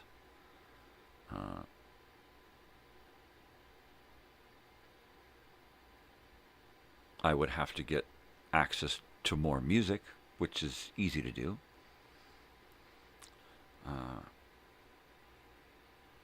How would I do the music? I would probably just do it digitally. I wouldn't worry so much about using records and tapes unless it's the only place I can find the information. Then I'm probably going to use it, like a lot of Dr. Demento stuff. A lot of this old-time music stuff, old-time radio stuff that you're not going to get on Spotify, you're not going to be able to find in your libraries and stuff. Yeah, because I've got some kooky stuff here. And I need to get a disc washer, you know. I need to get a record cleaner.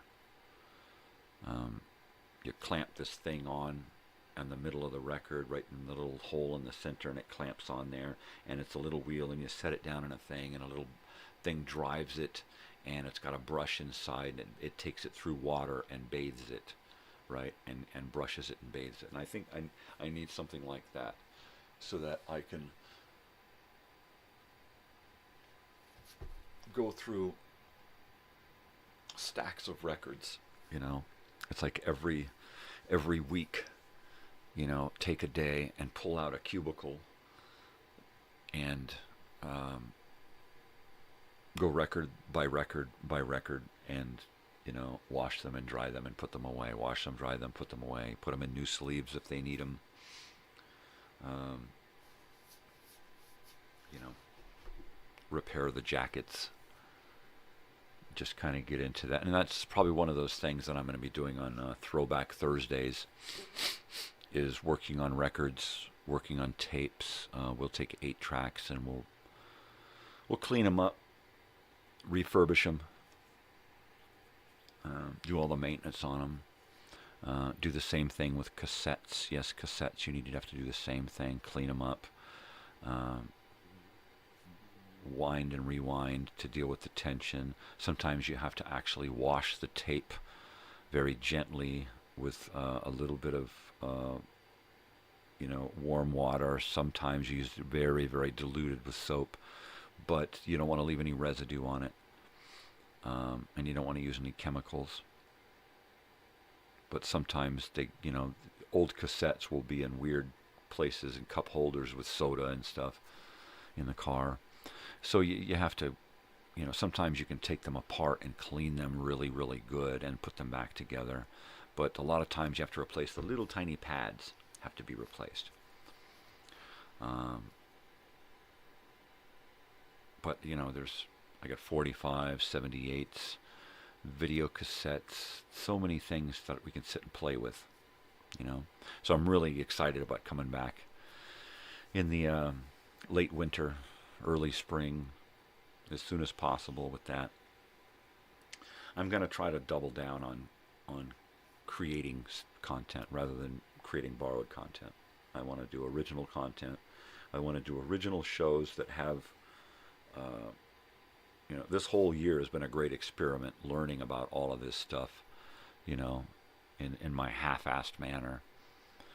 But I think I want to really bump it up. I'm going to take all of this live stuff, I'm going to leave it on the channel, but I'm going to make the playlists private to subscriber only. And I'm going to change the morning show into a 1 hour of this and 2 hours of specialty stuff, themed show stuff. I'll probably just continue the Minecrafting. I think the Minecrafting is going to be Minecrafting and the Grateful Dead. I think we're just going to keep the Grateful Dead thing. I think every night that we Minecraft, we're going to be playing the Grateful Dead during the show. That's it. And I will just dig up once we do all of the shows that I've put on my channel, I'm just going to start grabbing random shows, turn them into a real quick audio, and then have just a file of Grateful Dead concerts to listen to. And I think that'll be...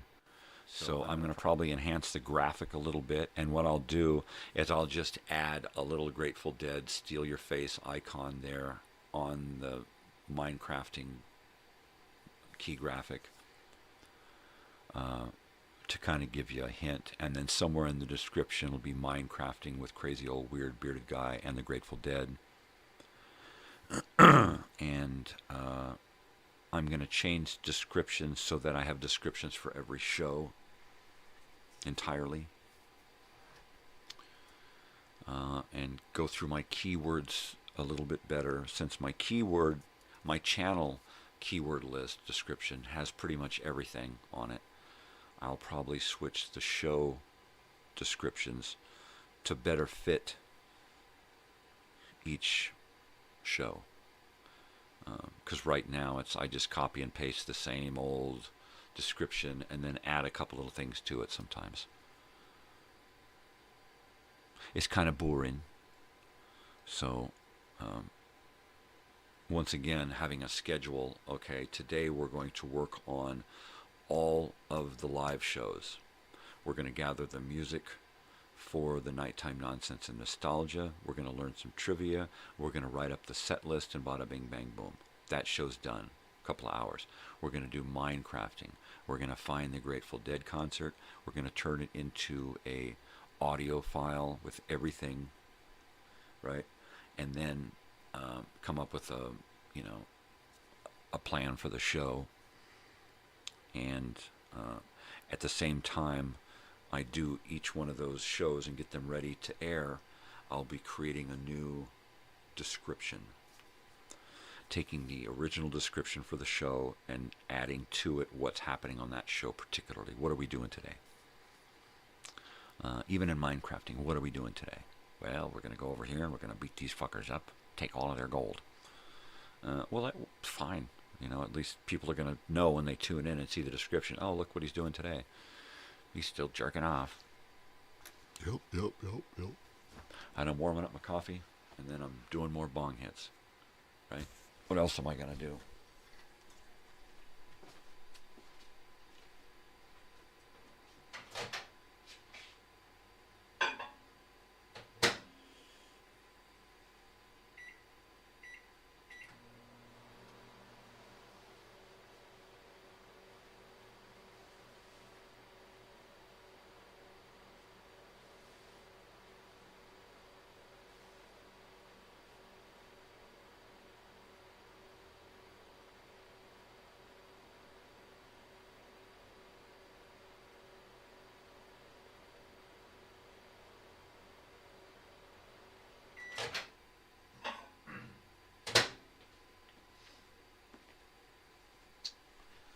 So, all right. So, keep getting in line, in gear with the new upcoming stuff. Today is Television Tuesday, so we could talk about TV stuff if you want. I think what I have to say about TV stuff is we have been watching. We finished with Barnaby Jones. We watched all 8 seasons of Barnaby Jones. And I think that was all. If there's another season out there of Barnaby Jones, a season 9, then I'm going to have to find it and watch it. But as far as I know, we have finished Barnaby Jones, and I will be looking for any Barnaby Jones movies, right? Because sometimes they do that after a show has ended. They want to bring them back. And so they want to do a pilot for a new show. Let's do a, Barnaby Jones in the 80s, and maybe they did a movie, So I'll be looking for that. But we finished Barnaby Jones, and we started with Columbo, Prescription Murder, the first Columbo movie, done, I think, in the late 60s or 70 or something. But everybody looked like the 60s. We're on the third one now, and it was 74 minutes long as opposed to almost 2 hours long with the first one. So the first one was really long, and then it knocked down a little bit, and then it came way down so they could fit it into a 90-minute time slot. So the shows right now run at 74 minutes. And I think we're in 1972, I believe. 1972. And the great part about the episode that we watched last night was it got to the end, and the end credits started to roll, and the first name that popped up, it said directed by Steven Spielberg. And I'm like, holy shit, that's right. This is one of those episodes of TV that he did, and this is one of the episodes he did right before he left television. Not for good, but he left television to start directing movies. And he went from directing 1-hour episodes of drama television to directing the 90-minute or 2-hour movie Duel with Dennis Weaver for television, made for TV, full-length feature movie. And then from there, he went to Sugarland Express, right, with Goldie Hawn, and that right there is a classic fucking movie. I keep pulling it up and going, oh, we got to watch it, but the girls are always busy, and it's one of those where we have to sit together and watch that. So I think once we get that sofa in here, and the three of us can sit together and watch that, I'm going to say, okay, you guys, you know, we have to have 2 hours to sit and watch this movie, because that is a classic fucking movie, Sugarland Express. And then, of course, he went to Jaws. He did return to television for a movie. I can't remember what it was called. It's a remake of a, what's his name? Spencer Tracy movie, where Spencer Tracy is an old pilot who goes out and gets killed, right? And he comes back as an angel, and he's supposed to look out for the new pilot that his wife is supposed to fall in love with. But instead, he's like pissed off that his wife has fallen for this other schmuck, right? And so it's this angel's battle with trying to, you know, anyway, so they come back. Spielberg redoes it for television, only they're firefighter pilots, water bomb pilots. I don't remember what they're called, but they're the guys who drop the stuff, water and borate and stuff on wildfires, right? So of course the old guy, Richard Dreyfuss, gets killed trying to put out a fire. I can't remember who the wife was, and I can't remember who the husband was on, but I believe that one was a Steven Spielberg made for TV. And of course he's come back and done other weird stuff on TV, because, you know, you can always go home again. What? That's not how it is. Yeah, if you have a home. So, yeah, Steven Spielberg. So, you know, TV, bing, bang, boom, man. I was like, it was a really good episode, too. Jack Cassidy was in there. And it was a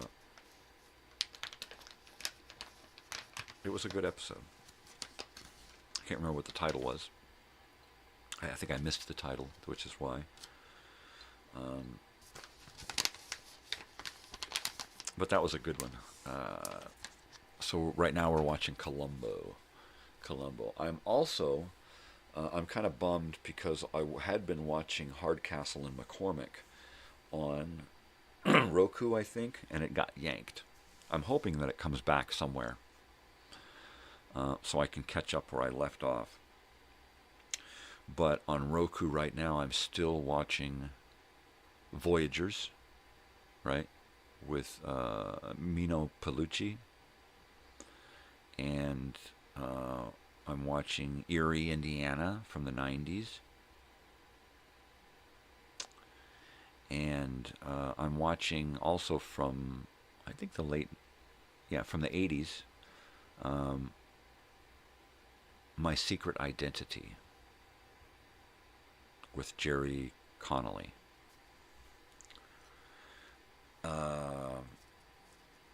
That's a fun show. That's a fun kids show. You can totally see him developing as an actor, right? As a serious actor.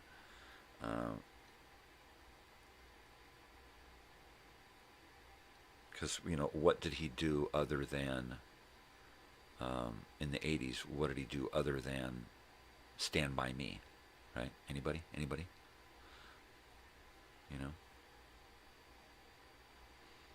So he brought a comb. I remember in Stand By Me, he brought a comb. So that was cool. They have to look good for the newspaper camera guys, right? Totally. That was a good movie. That's a good movie there. So television. I'm going to get back to watching Square Pegs. I believe I brought home to my computer all of Square Pegs, so I can watch that anytime I want.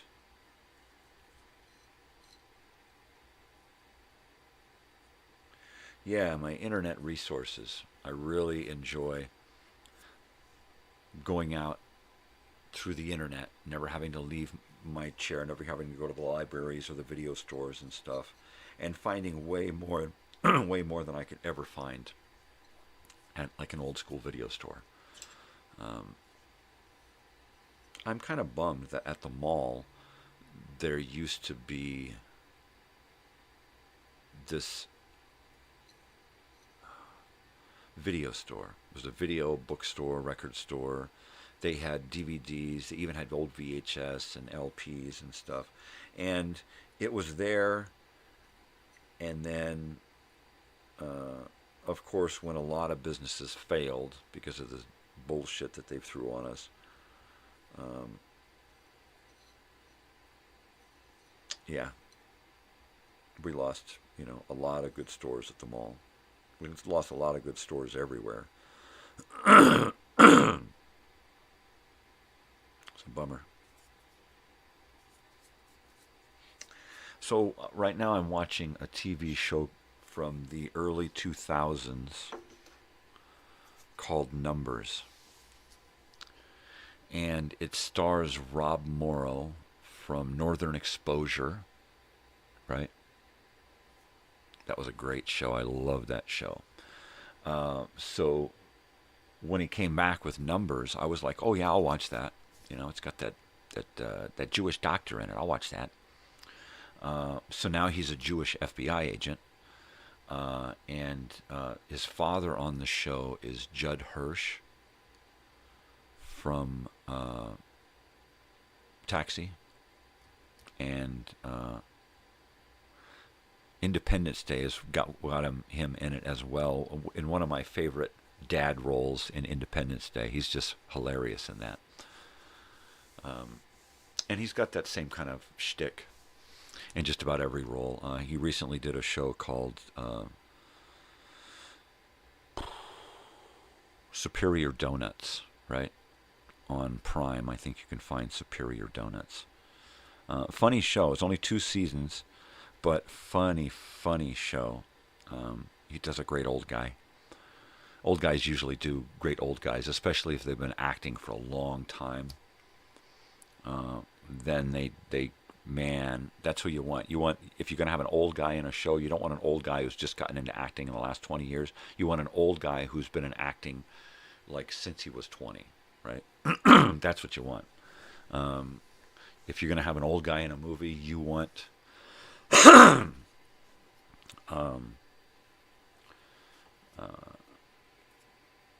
what is that guy? Geez. You don't want like a Samuel Jackson, right? Samuel Jackson started acting in his 40s or 50s or something. He got into acting late. Pulled him off the street, put a shotgun in his hand in America, right? And Eddie Murphy beat him up, took the gun away from him. That was his first role, right? And he looked old in that. He looked old and fucking strung the fuck out. Which, he's not an actor, which explains why most of his roles,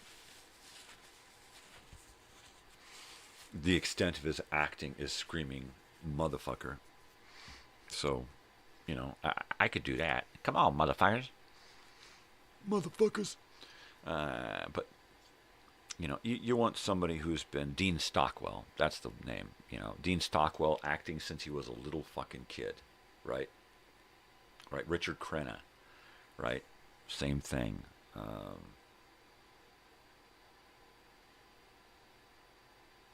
Yeah, you want an old. If you're gonna have an old guy, you want somebody who's been around, so that they know how to be an old guy. Yeah, sure, an old guy knows how to be an old guy, but an old guy who's been an actor his whole life, oh, he can fucking give you old guy like you never fucking seen before, right? Yeah.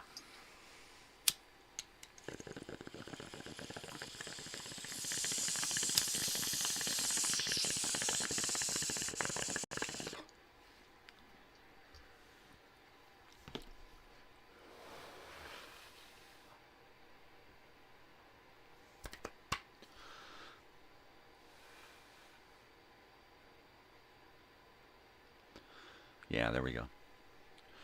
All right. Where'd my neck go? I went to my head, man.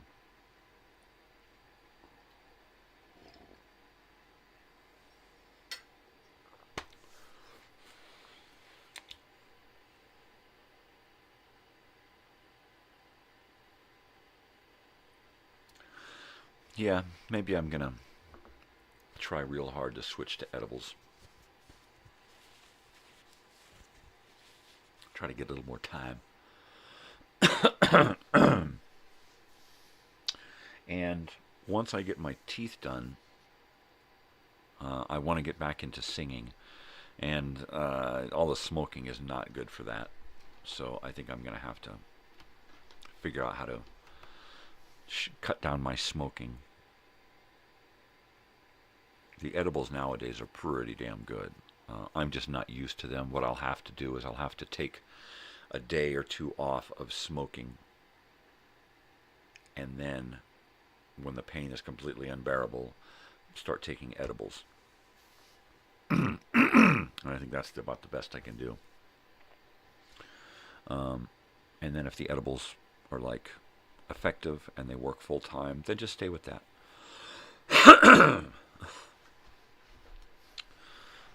Because as you can see, smoking takes its toll big time.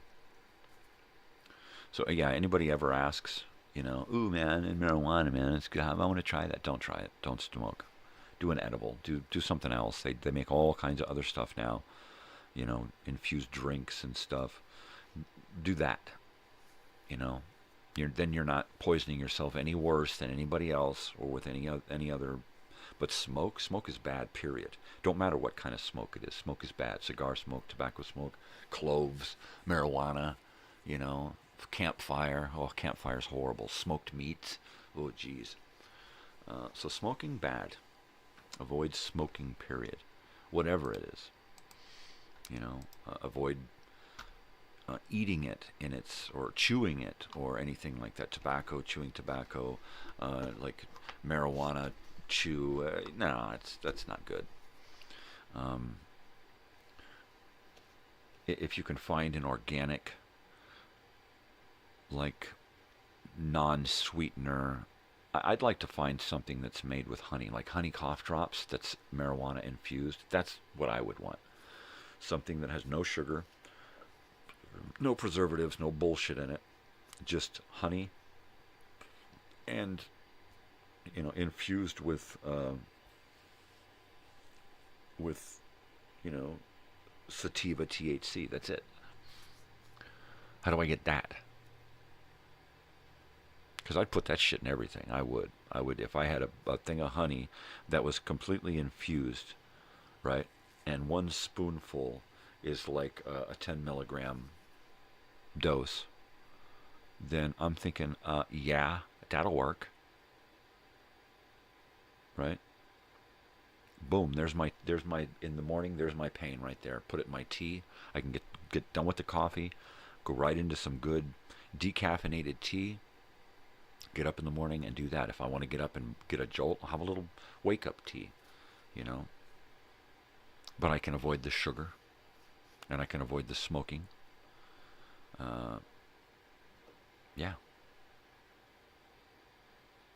Until then, I'm going to have to look at getting some gummies and experimenting with doing gummies rather than smoking during the day and see how it works with the pain. Because it doesn't really matter how much I do, whether it's a little or a lot. It really helps with my depression, anxiety, stress, and being able to get out and function in the world, right? Even if it's just a little bit.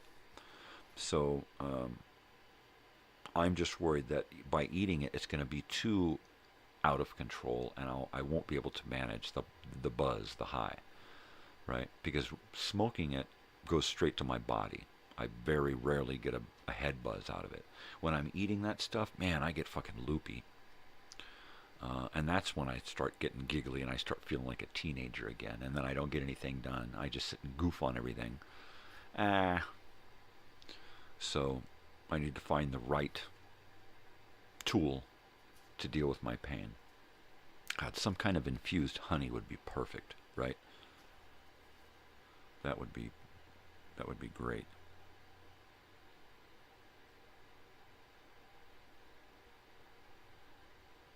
Yeah. You know, because that would be perfect to add to my tea.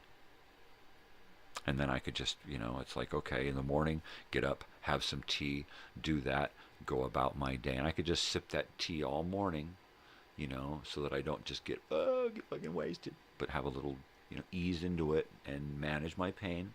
Later in the afternoon, have afternoon tea time.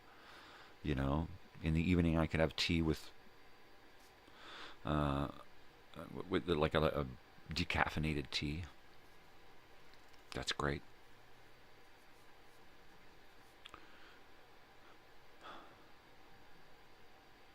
I just find myself smoking way too much. I mean, I gave up cigarettes so that I could smoke when I switched over, about 10 years ago, when I got my medical marijuana card and I switched from cigarettes. I just, all right, I'm giving up cigarettes because it's not doing anything for me, and I'm going to have to start smoking marijuana full time to get off of these pills. So I can't be smoking two things. And it's like I couldn't smoke near home anyway, and if I did smoke, I had to then like take off my jacket and stuff and leave it outside, because my daughter was like allergic to tobacco smoke when she was young, and it bugged the hell out of her. So that was another reason that was real easy to give up, because right about that time is when I figured out, we figured out that it was bad for me, but it was bugging her too. And it was like, all right, well, fuck it then. I cut down to about 3 or 4 cigarettes a day, and I would only do those when I was out and doing stuff. You know, the pot never bothered her, but the cigarettes did. So I switched to just gave up cigarettes one day, crushed the pack, and threw them away. And got my medical card. Never looked back.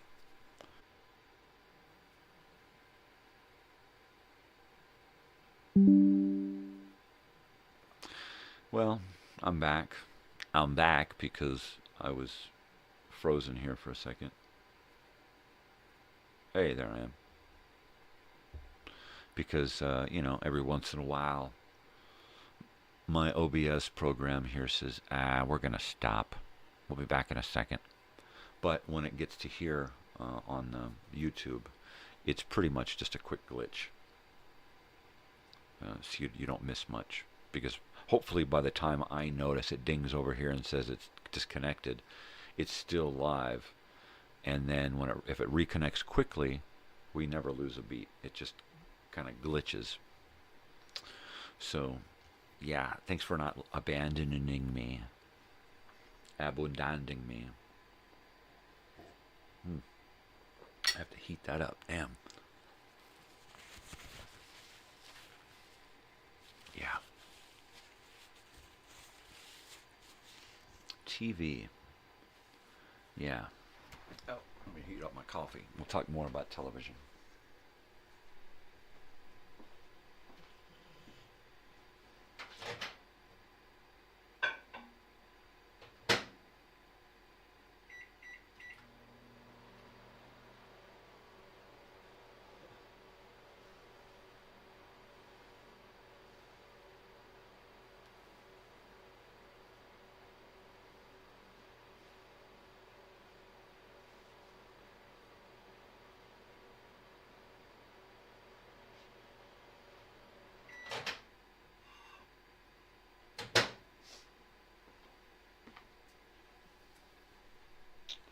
So after after my secret identity, Jerry Connolly, or Jerry O'Connell, that's it, Jerry O'Connell. Is it? I don't fucking know. Jerry moved on, and he did a few other things. You know, he did like Joe's Apartment. He became an adult, did Joe's Apartment, which is a weird movie, I think on like MTV or something. And he did a bunch of other stuff, and then he eventually landed a show called Sliders, a sci-fi show where he eventually produced, got his brother involved, left the show and left his brother to take his place. His brother, who was not an actor, but became an actor through his brother's help. There was this girl on the show, a really short, dark-haired girl, cute smile, Canadian probably, really demure and delicate, but she was a little spitfire, right? And she eventually moved out of that show and wound up on that show Numbers with Rob Morrow. I don't remember her name, but she became his Girl Friday on that show. And she was his, one of his FBI agents in his department. And I really enjoy that show Numbers. I remember watching quite a few episodes back when it was on TV, but it was doing the primetime thing, and then it was in syndication 5 nights a week on another channel at a different time, so I was watching it in reruns in syndication, and occasionally it would come on and I would catch it prime time, but I never knew what was going on, and I was always trying to catch episodes in order, so I would try to catch every episode every evening for a while. Or I would do when they would have those on cable TV, when they would show you like back to back episodes of one show, all in an order. And I would just spend the day watching the whole, 6 shows. And then as soon as it started to repeat, I would just be out and then try to catch it the next time that it came on and did that. And what day, what time.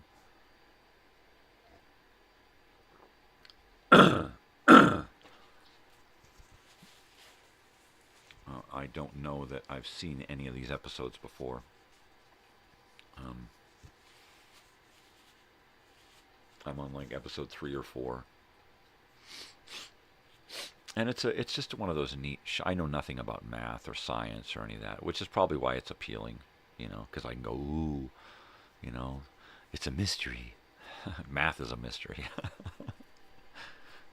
But it's it's a good action suspense show. And Rob Morrow's always so serious and always takes himself so seriously. At least he's got these characters that do. And the brother is so, on the show, the brother, I don't remember the actor's name, but his character is so different than Rob Morrow's character. It's an FBI agent and a mathematician professor who's younger but smarter. They graduated high school at the same time. Right? Pardon me.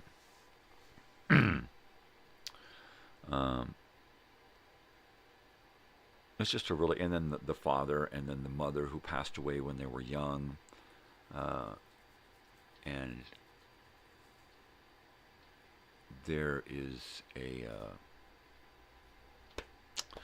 one of the professors, a friend of the mathematician brother, Peter McNichol, who in his earlier days when he was quite young, he was in a movie called Dragon Slayer, and he was the wizard, or the wizard's apprentice, who became a wizard to fight this dragon in the movie Dragon Slayer. One of my most favorite of all frickin' fantasy movies.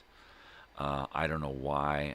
I believe it's because we might have seen it in the theater when we were young. I believe we did see that movie in the theater. I remember it bigger than life. And the story, the plot, the actors. Peter McNichol was really quite a ham in that movie, but it was just a great fucking movie. I'm trying to think of was it John Gielgud who played the old wizard who died in the beginning and then came back and was resurrected through the magic of the apprentice to fight off the dragon. It was just a great fucking movie. And the girl who had been pretending to be a boy to avoid being thrown into the lottery to be fed to the dragon. Yeah, great stuff. Peter MacNicol. So he plays this really quirky professor in this show, Numbers, and it's like every second he's on screen, I'm just like, totally googly-eyed at him, because he's such a great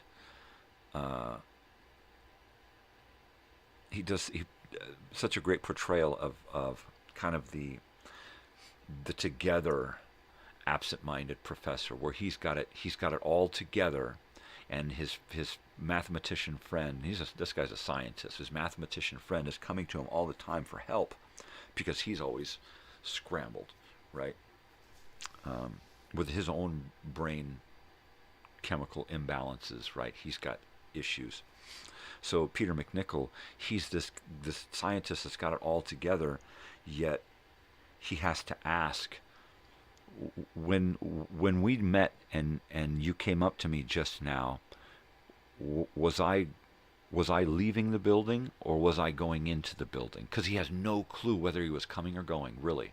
And that like, wow, I just love that about him, that he can pull that off and make it seem so real, like he's got it all together. He knows everything about the universe and how it works.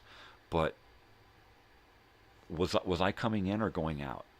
And then you tell him you were coming out, and what does he do? He turns around and goes back in, right?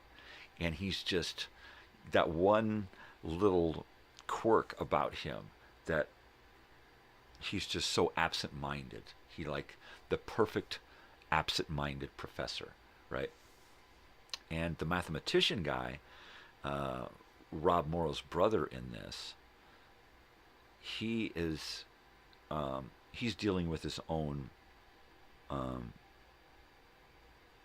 mental chemical imbalances, which makes him, I believe, autistic, which is what they were doing with this character. I'm not sure. They haven't really discussed it this far into the show, so I'm still waiting for that shoe to drop for them to tell us exactly why he is like he is, right?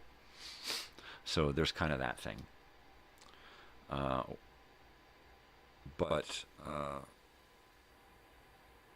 the play back and forth with the different characters in the home life of the FBI agent and the mathematician, and all of that kind of spills over into the professional life of the older brother who is an FBI agent, right? That whole circus with all the sideshows and everything, it's a cool show, it's a cool, different kind of show, and it all wraps around, or is wrapped up, and revolves around math, and math is like the savior of everything. Every episode is saved through math. It's a Ridley Scott production, I believe. The guy who did Alien. Right. Yeah, good stuff. Absolutely good stuff there, baby. Yeah, I love to talk about TV and movies and stuff. TV and movies were kind of like my best friend growing up. I would go over, here's an example. I would go over to my friend's house. We would all get together late at night, and we'd sneak over to my friend's house after his parents had gone off to do their graveyard shift at work, right? And we would all get over there, and everybody that would come over would last until about 2 or 3 in the morning, right? And then everybody would be passed out on the floor, and there would be 1 or 2 people who would kind of stay awake a little bit later than that, but for the most part, everybody would be out. I would be the one guy up all night long once the fun had kind of worn off, I'd be glued to the TV the whole time. I'd be the first guy in there to be flipping HBO and saying, "Oh, look, check it out, what's on? It's Cheech and Chong, let's watch this." And then we'd all sit around and watch that. And that was usually the downfall of the party, or at least the point where everybody would start, getting yawny and dozy and stuff, and take up places on the floor and the couch and watch TV. And we'd put on a movie, and an hour or so into that, everybody'd be asleep. So much so that on occasion we were busted. A parent would walk in, and we'd all be spread out on the floor in their house, in their living room, surrounded by remnants of their food, and their booze. And there we are, and there's my friend getting in trouble for it. But I just remember that just about everywhere I went. "Hey, is anybody using this TV? You mind if I flip it around?" "Yeah, go ahead." And I'd be fucking glued to a TV.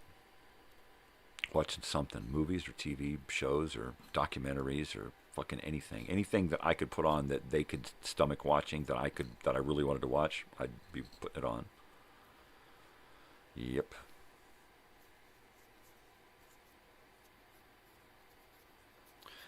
When I would go to those dark places every year, right? Because I could only be out in the world for so long before I would have to run and hide. And then my friends would be like, "Hey, where the hell's Michael?" Or, excuse me, "Where the hell's Mike?" Right? So they'd be asking where I was, and I would be at home or homeless, but I would be in a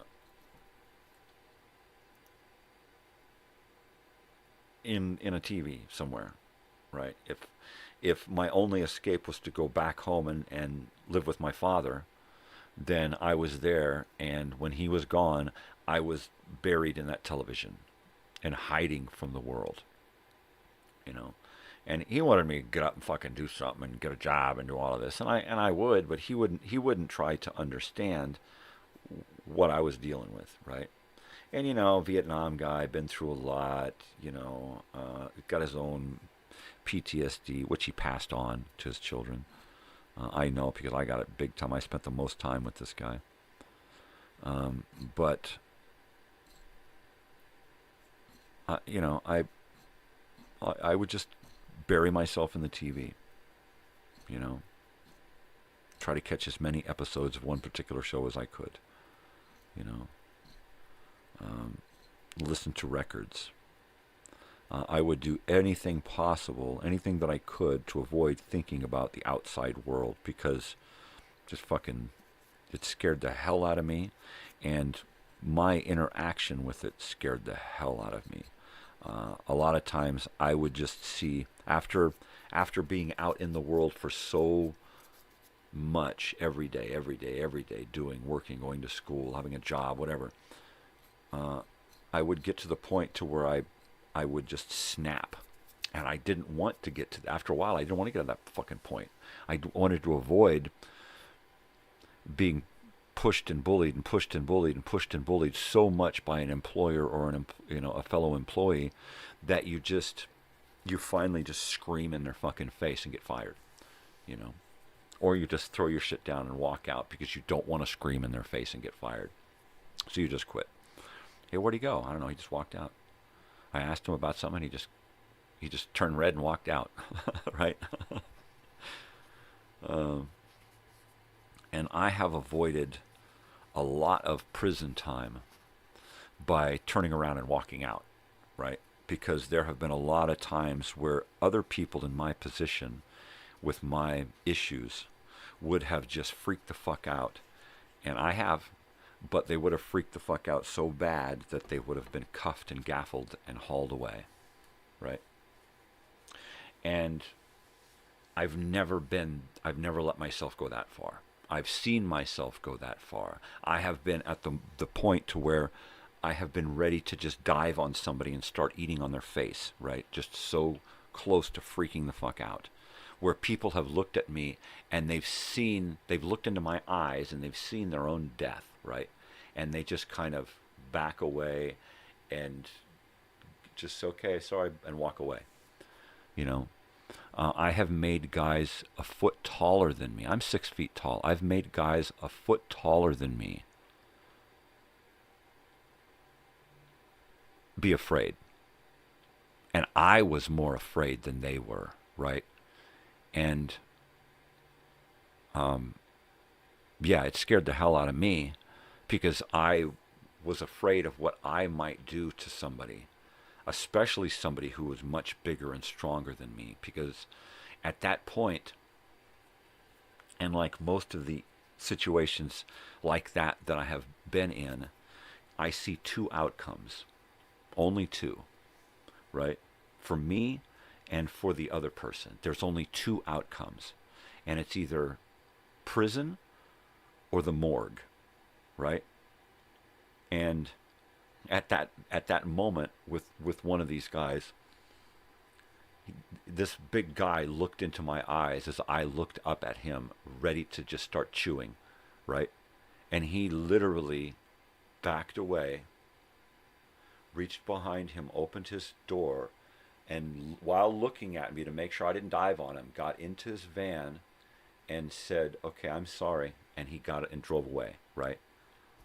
And, you know, the incident was, of course, that I had been having issues with this employer, and he just kept bullying me, right? Just kept pulling that older brother bully type thing, you know.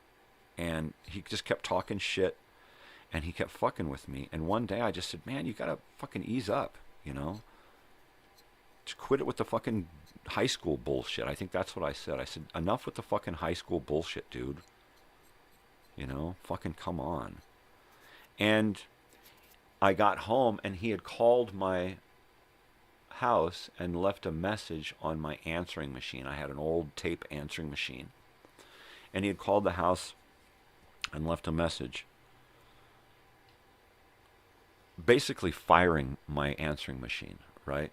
And it was like, fuck you, you piece of shit. So the next day, it was like that happened on a Friday. By Monday, I had another job, and by Tuesday, I was down at the same paint store with another boss, working for another company, and I was getting my gear, getting paint and getting stuff, getting my order together for the day. And he drove up, and he pulled up in his van, and he said something smart ass again, right, from inside of his van. And I said, "Yeah, fuck you, you fire my fucking answering machine. Go fuck yourself." And he would. And he put it in park, and he opened up his door and swung his door open and got out. And he said, "Fucking say that again." And I reached into my trunk of my Saturn. I pulled out a paint pole, an extension pole, and I smashed it on something in the back of my van. And I said, "Motherfucker, get out of my fucking face. You fire my fucking answering machine. You ain't got the fucking balls to come talk to me to my fucking face. Fuck you." "Well, I just wanted to save you." I said, "Fuck you. You wanted to save yourself to fucking get out of my fucking face." And he said, he started to step towards me, and I threw the thing back in the fucking trunk, and I slammed the fucking trunk, and I said, "What, motherfucker? Come on." And he realized then that I just didn't give a fuck. I didn't give a fuck. He was going to wind up in jail or prison or the morgue, because I was just going to grab on him and start fucking chewing. And this guy, a big guy, steroid-driven baseball player. Used to play for the minor leagues, right? Big motherfucker. And I scared myself so bad that he got scared. Right? And as he backed off and got into his van and apologized, I said, "Yeah, fuck you," one more time, and I got into my car and pulled away. I said, "Don't ever fucking talk to me again, motherfucker. Piece of shit. Fire my fucking answering machine, you nutless motherfucker." Yeah. But it was about that time that I realized that I was going to wind up in prison or the morgue, because those were the only options I was giving myself.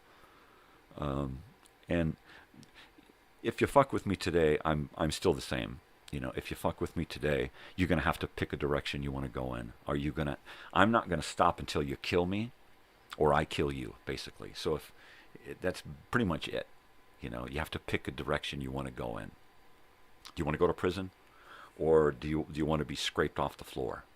Because I won't stop. You're gonna have to take me out to stop me, right? Because once you start bullying me, I won't be bullied. You know, my whole fucking life been pushed around, bullied, family, friends, strangers, authority figures. So many authority figures still to this day fucking bully me. So, yeah, no. Ain't gonna happen. I ain't gonna get bullied no more. So that's, you know, that's why I try to keep my composure as best I can, and I stay away from people the best I can. And I try not to allow my emotions to be controlled by perfect fucking strangers. You know, I just have to remember that, you know what, this perfect fucking stranger is usually not doing something on purpose to fuck with me specifically. More than likely, they're just doing something on purpose to fuck with everybody, because that's just the way they are. It's not me personally they're fucking with. They're like this with everybody. They're just assholes. So I have to look at it that way, you know. Of course, I will still follow people around the grocery store saying sorry, sorry, sorry when they say sorry, and reach across in front of me and stop my forward momentum so they can, you know, be on their phone and grab for a box of fucking Yoo-Hoos, right? Ugh. Nope. You know. But I just find better ways to deal with my anger at the world. Usually it's just to stay the fuck away from it, right? If I've got to call somebody on their stupidity and how it has affected me, I will usually try to use humor to diffuse a situation. If they don't get it, then that's on them. If they don't get the humor and they think I'm just fucking with them and they're going to fuck with me, then it's like, fuck you then. You know, I was trying to be fucking cool, you know, and you're going to be, you're just an asshole, you know. You're just an asshole, you know. There's no other explanation for any of this other than you're just a fucking asshole, you know. So as nice as I am trying to say, hey, you're an asshole, you know, you're still just a fucking asshole, and that's just the way it is, you know. I was in Walmart. I was walking through Walmart the other day, and I was walking alongside some older guy, you know, and we get to a spot where all this traffic is coming out from behind the scenes. Guys with those little carts who are doing the shopping, right? Filling up those shopping carts to go into people's trunks out back. So they're filling out orders. So all of these guys come out out of this big door, and they start going through the store. And so me and this other guy, we're kind of stopped. And one of the guys pulls off to the side, who he's got a bin for cardboard and stuff, and he waves us through, right? And so I start going through, the guy next to me starts going through, and I look at the guy who waved us through, and I said, hey, you need to put a white glove on that hand. And he looked at me like I had 3 heads, right? And I was like, whoa. And I turned to the guy who was walking next to me, and I said, you got it, didn't you? And he said, yeah. What a schmuck. You know, it's like there's people nowadays, especially the younger generation, they're so wrapped up in the bullshit that they're programmed to be wrapped up in that they have no capacity for thinking outside the box, right? Or for thinking of anything other than what they've been programmed to think, right? And us old people, our heads are filled with stuff because we're used to filling our heads with stuff, not using our smartphones as a repository for thoughts and ideas and memories, right? It's like, oh, let me check my phone. It's like, no, we used to check our fucking brains. We still, old people, we still use our heads and check our brains for things, right? Granted, some of us don't do it as well as we used to, but still, we used to remember everybody's phone numbers in our heads because we had to, right? I still remember my best friend's phone number. The house that we used to go up to late at night and sneak in after his parents were gone, right? Let's see. 760. I'm sorry. No, it was 760 768 3262. Right? I still remember a phone number from a payphone in Fallbrook, California, 760 728 9901. Right? I still remember all of my personal identification numbers. Most people don't. Most adults nowadays who have just become adults, they don't know that shit. I knew that shit when I first got my ID at 15. I memorized the numbers. As soon as I was given my Social Security, memorized the fucking numbers. Never had to look at them again. Got them, but never have to look at them again. A lot of the shit that we learned in school, we remember up here. A lot of the shit they learn in school, they completely forget now because they can just access their phone or computer and figure it out. You know, hey Siri, what am I thinking? Nothing, because you're an idiot. Exactly.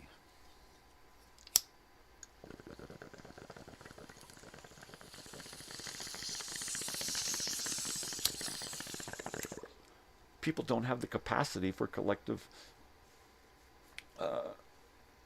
comprehensive conjugation. They just don't even fucking try to think anymore. Oh, where's my phone? I have to think.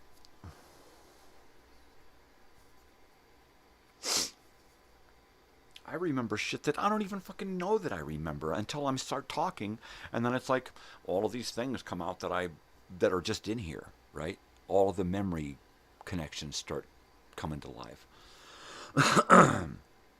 Doing this morning show, I haven't remembered so much the 20 years before that I've begun to remember in this last year of doing this show, right? My goodness. So much. So much. I think today's probably the day. If I can get it together, I think I'm going to be moving the studio and coming to you from a different place tomorrow. Over in my corner, which means that I'll kind of be turned around from this, facing the camera.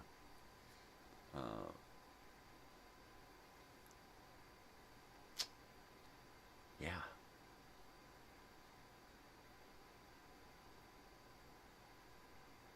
That's going to be heavy. Because I really want to get this room emptied out and start turning it back into a living room.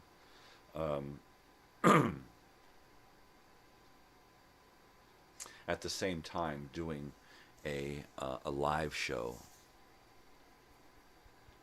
in that corner is going to be a little iffy, because the plan is to put this up against a wall, right, which doesn't leave much room for a camera to be coming in at me, and I don't want to do a close-up webcam type fucking thing, because I'm not into people counting my pores watching this on a big screen, you know, or watching all of my little stray hairs and stuff going crazy.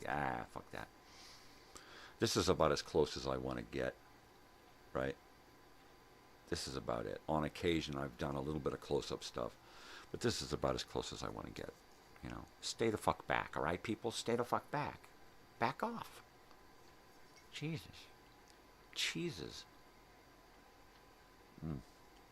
That's cold. That's cold. What is it? 7 o'clock. You know what? I got time to get another half a cup here rolling. I'm going to do that. I'll be right back.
Yeah. Hot stuff. Hot stuff. Hot stuff. Hot stuff. That's a good movie. Hot Stuff. Dom DeLuise directed. What's his Jerry Reed, guitar player. Jerry Reed from Smokey and the Bandit. There are a couple of police detectives, robbery department, and they come up with this idea of opening up a fencing operation for the guys to come in and sell them their stolen stuff, and then they buy the stolen stuff. The only thing is that when they do this transaction, they're doing it on what was new at the time was videotape. They've got a video camera set up behind a glass, and they're video recording these guys doing this transaction. So of course it's a new thing. Not many people know about candid camera type stuff. So they buy a bunch of stolen goods, right? And get a whole back warehouse filled with stolen goods. And it's like, well, now what do we do? How do we get all of these people together at once to arrest them? And what they do is they throw a party for all of these people who have sold them these stolen goods. And at the party, they arrest them, right, at the end of the movie. And it's just a great movie. Dom DeLuise directs it, so it's got kind of a weird, kitschy feel to it. He also uses his entire family in this freaking movie, right? His wife, who plays the school marm in Blazing Saddles, right? And she's the one who starts reading the letter that she wrote to the governor, right? And speak louder. And then she's, we, the white people of, and she starts just really, really loud, right? And so she's his wife, right, in real life. And she's in this, and she's the mother of the house. She comes up with the idea of throwing him a party, in fact. But what's really cool is his two sons, two of his sons are in it. And one of them plays his actual older son, and one of his younger sons plays a kid who is trying to sell this dog, fence this stolen dog, right? I think is what it is. Anyway, it's just hilarious, and there's a lot of funny little weird scenes with with Dom DeLuise, especially, and Jerry Reed.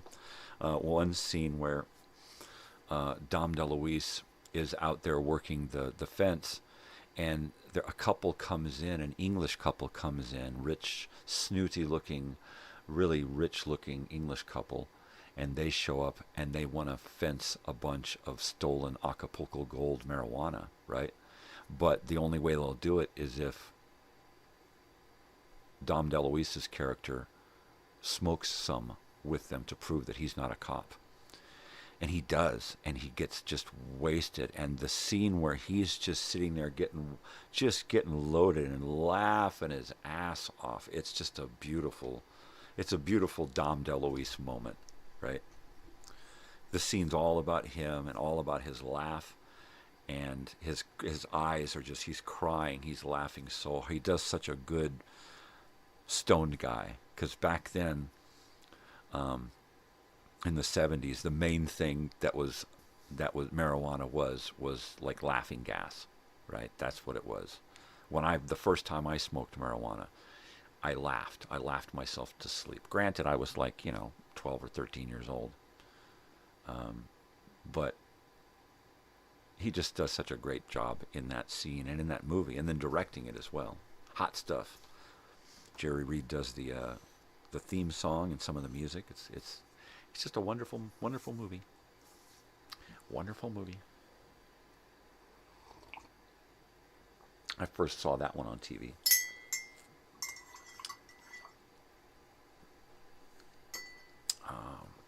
One of those weird channels.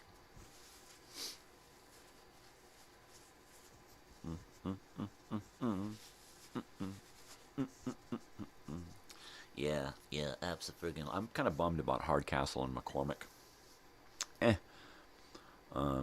Which is why I had to take up Numbers.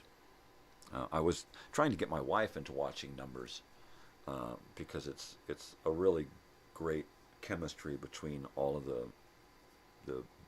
the father and the two sons, and then the other people that come into their life, and that whole dynamic with everybody. But she's like, nah, it's too weird. It's too scientific. There's always numbers popping around. Nah, fuck that. So, which is why we switched to Columbo. It's a little bit longer than we're used to, but that's okay, because I always got to the end of Barnaby like, oh man, it's over. So now we get that extra 30 minutes. Or extra 15 minutes. Right? Barnaby was about 42 minutes long. This is about, an hour and 15 minutes long. So it's about an extra half hour. Right? But it's cool. I like Columbo. He's a weird guy. So far, I'm finding things in episodes that are constant to other episodes. Like right now, we're on episode 3, and we're gonna do episode 4 next. But in all 3 episodes, they did the Indiana Jones reaching back for the hat thing, right? All 3 episodes so far has had that, where a clue has been left, and it's the guy leaves the room, and then the camera zooms in on that clue, and it's there for a moment, and then a hand reaches in and grabs it and takes it away. And that has happened 3 times in 3 consecutive episodes, where the last one he came back for a lighter. It was a lighter left on the table. And it's always something. So I'm waiting for that to happen again. And they plant those little things in your head, so you're waiting for it, so you're looking for it. So I am. And the little quirkiness of the little quirks about Columbo, those are kind of fun to know. I don't think he has a wife. I think he has a fictional wife, and he uses the wife stories to get nice to people. I think that's it. I don't think he's ever been married or ever has a wife in the show, but he leads us to think, and that's one of the things that he's done to us, is he leads us to think that he has a wife, and he never does. Never has a wife, right? We never see her. He's always talking about her. He's always talking weird stuff. But when you get to know the guy, there's no way that this guy is fucking married, right? There's no way that anybody is going to put up with that guy and that fucking burning dog rocket 24/7. There's no way. The guy probably sleeps with that burning cigar in his mouth. I don't believe that he's married. There's no way. I'm going to have to watch everything, every episode, and see if we ever get to see his wife, because I don't think he has one.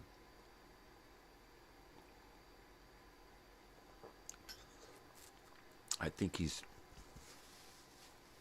pulling the wool over everybody's eyes, but us most especially, right? Everybody in the show thinks this guy's got a fucking wife, and he don't.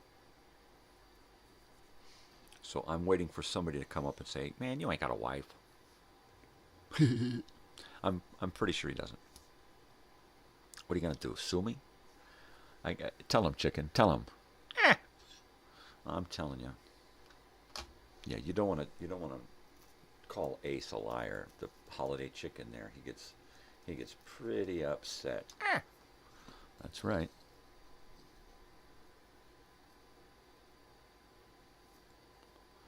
That's right. Woo-hoo. I'm gonna have to make some kind of holiday costume for the holiday chicken there. I guess it's probably going to be, I hate to say it, but I guess it's probably going to be a pilgrim hat with a colored turkey feather sticking out of it, I think. And that way I'm offending both sides. I don't want to pick on anybody, but that's the best I can come up with, and that best represents this fucked up holiday, right? That's why we celebrate the Thanksgiving the way we do in our house, because of my feelings about the holiday. You know, we don't celebrate it any further than the food, because that's the food that best represents a gathering of family to me, because that was there were a lot of Thanksgivings after I was a kid where I was able to help in making a Thanksgiving dinner for multiple people, family and friends. And that's what meant a lot to me. I wasn't into the holiday any deeper than being in the kitchen with a bunch of people, right? On occasion, it was about something that was on TV. But since grade school, where they tried to program us with the whole Brady Bunch version of Thanksgiving, it's always just been about family and friends. So the way we celebrate it in the house is we may watch something on TV. It'll probably be a movie that we decide to watch that probably has nothing to do with Thanksgiving. But we'll cook a big meal together, my wife and I, and have our daughter help with cooking stuff and preparing stuff, right? And then we'll try to share that food with as many people as possible. Usually a couple of neighbors, because everybody else pretty much takes care of themselves on Thanksgiving. But we do have a couple of neighbors who are single and don't get out. And it's nice to make sure that if we have enough, that means somebody else probably doesn't, right? So try to help out. So, you know, like I try to say every day, you know, do something for yourself. Have a good holiday, but do something for somebody else too. Share that with somebody, you know. Just, you know, spread the love. I think that's the best thing that we can do with Thanksgiving. And remember why, you know, why all of this is like it is. And it's not the peaches and cream Brady Bunch version of Thanksgiving that we need to remember. It's the real story behind thugs with guns getting off of boats, wanting to take over a place for their own gain. That's pretty much it. They came under the guise of, you know, freedom of religion and freedom of this and that and this and that, but it was only for a specific people, and that's what was fucked up. And had they come here and had that same, you know, asking the people who lived here, where can we stay here? And if so, where would you allow us to stay? Not, we're going to stay here and we're going to take it from you, whether you fucking like it or not, right? Which is basically how it happened. So had it been the other way around, and we had come here and really learned to live with them as, you know, brothers rather than better people, right? And they're savages, right? Had Europeans come here and done that, what would this country have become? I think it would have been a lot of just think if Europeans had come here and more learned how to live with the country like the natives, rather than trying to change the country, right? How would it look then? We would have these little settlements everywhere that kind of move around with the seasons, right? And we would have permanent places, but they wouldn't be so out of control, and they would be built to kind of with the geography and the rather than against it, right? You know, trails and roads and stuff that kind of flowed like rivers rather than a grid, you know, rather than chopping up the country in little squares and calling them counties and stuff. Because if you look at the older maps, that's pretty much the way they started doing it. They just started marking lines and grids and stuff and selling it off and chopping it up. And so then you look at a lot of the maps of the older developed cities and states, and you just look at the maps, the overhead satellite views, and they're just a grid. They're just a grid, you know. It's crazy. How different would it be? How if everything kind of flowed, you know. Wow. I don't know. So when you're having your Thanksgiving dinner, start thinking about why we have what we have, and who had to suffer for us to get here, you know. I think about that more than Veterans Day. Thanksgiving means more, way more, and should to everybody. Because, you know, when this country became, it destroyed a lot of people, you know. And there are still people in this country who look at Native Americans and Mexican Americans who were native to this country and still look at them as fucking savages and backwards people, right? And rather than just looking at them as people who want to live differently than we do, people who, you know, for whatever reason are different, because we are all different, you know. And it just, you know, what a fucking shame.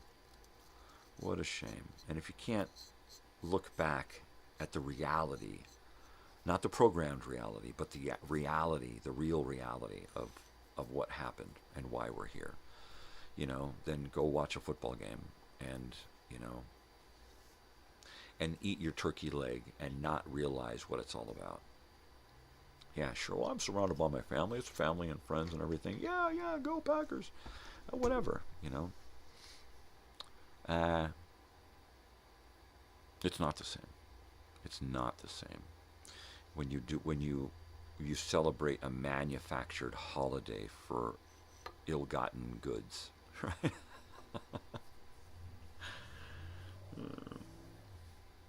Yeah. Oh, and this dick shit.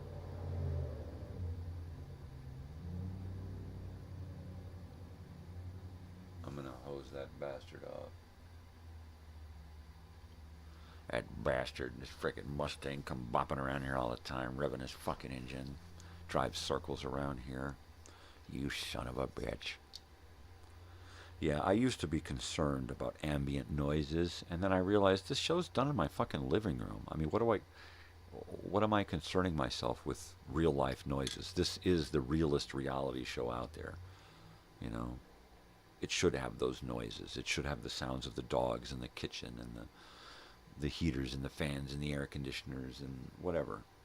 And the only thing that I can't have are TV and radio sounds coming in ambiently. That can't happen, because that'll get me booted. If an algorithm picks up on it, I'll get canceled live. So I can't have that. But other than that, I'm actually starting to enjoy listening to the show in the headphones and hearing all of the sounds coming in, right? I think when I start my new season, all of the new seasons are going to have background sounds. Minecrafting, I'm going to stay with the Grateful Dead in Minecrafting for sure.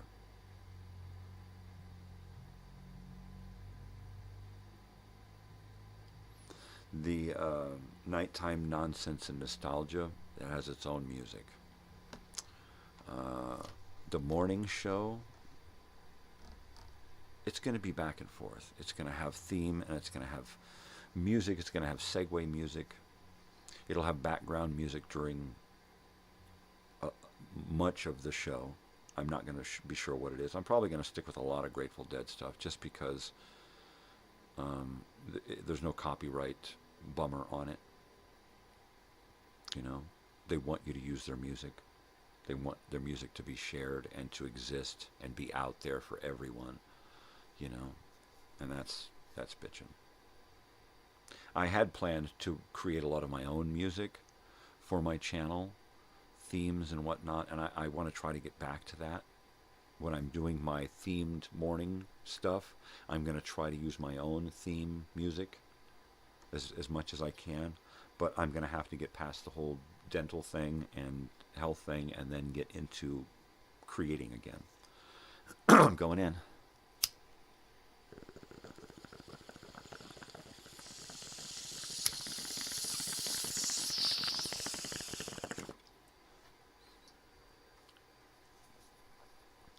Yeah.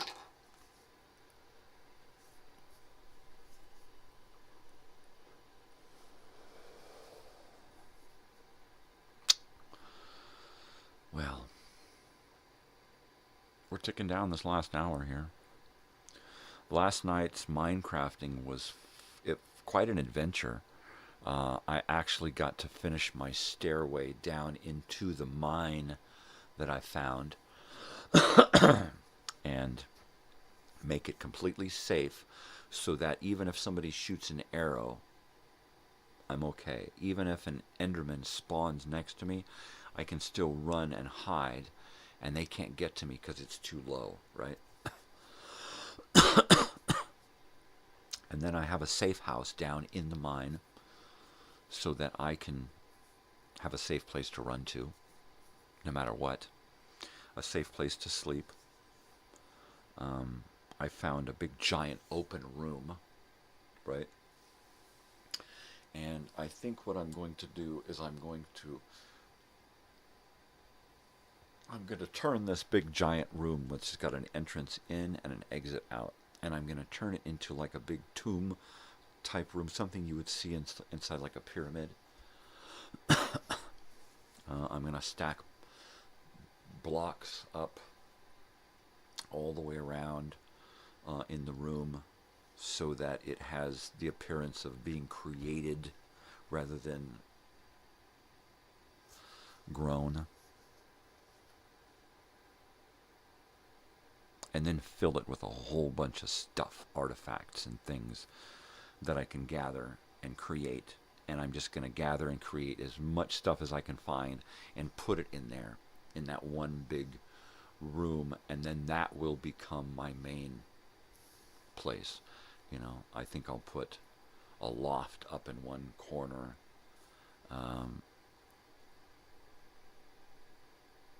Yeah, keep it one room, but have it just completely decorated with everything I can come up with. You know, I'm going to have to raise a bunch of cattle so that I can come up with a bunch of leather and make a bunch of paintings and signs and artifacts. I can take a lot of the armor that I've gathered and put it on some armor stands. Every conceivable workbench that I can come up with should be in there. I should have like a water pool in there. I should have fish living in there. I should have a little garden room. Go through this door, and then there's a little greenhouse where I can grow stuff. Yeah, the works. Everything. Potted plants. That's going to be neat. And then eventually, once I get it done and sealed up, doors and then gates, right? Or maybe gates and then doors. Have it set up so that nobody inside can get out and nobody outside can get in. And then bring in some villagers. Make a tunnel that leaves and goes out and over to the village so that I can bring villagers in from the adjacent village and actually have villagers living in this underground, whatever it's going to be. So that'll be something that I'll be working on. I don't like to spend too much time Minecrafting away from the show because I get burned out on it. And I don't want to take the fun away from what's going on the show, the continuity, right? I don't want to all of a sudden be, 3 days ahead on a show. and I don't have the time. I don't want to spend the time working on Minecraft stuff anymore when I could be working on video stuff. If I got videos saving here and videos saving here and stuff working, well, yeah, sure, I can sit here in Minecraft a little bit, you know, just tunnel, which is probably going to be what's going to happen out of this place, is I'm going to tunnel over to the just outside of the path that goes straight into the village, and I'll tunnel over and then adjacent to that, and then just kind of come up and into the village, so that, or maybe just come right up in the village, so that I don't, I'm not above ground, I'm in a tunnel, so that when I'm transporting villagers, they're safe. Right down through a lit tunnel the whole way into the underground bunker. And I've got to take villagers over there anyway, because I'm going to create a village on top of the mountain where those mobs have their little fortress built, right?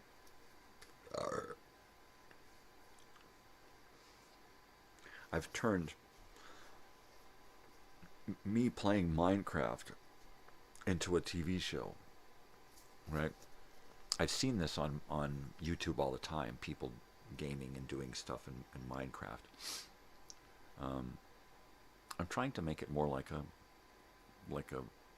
actual TV series, right? Where this is this guy, this is where he lives, but he's way far out away from where he normally lives.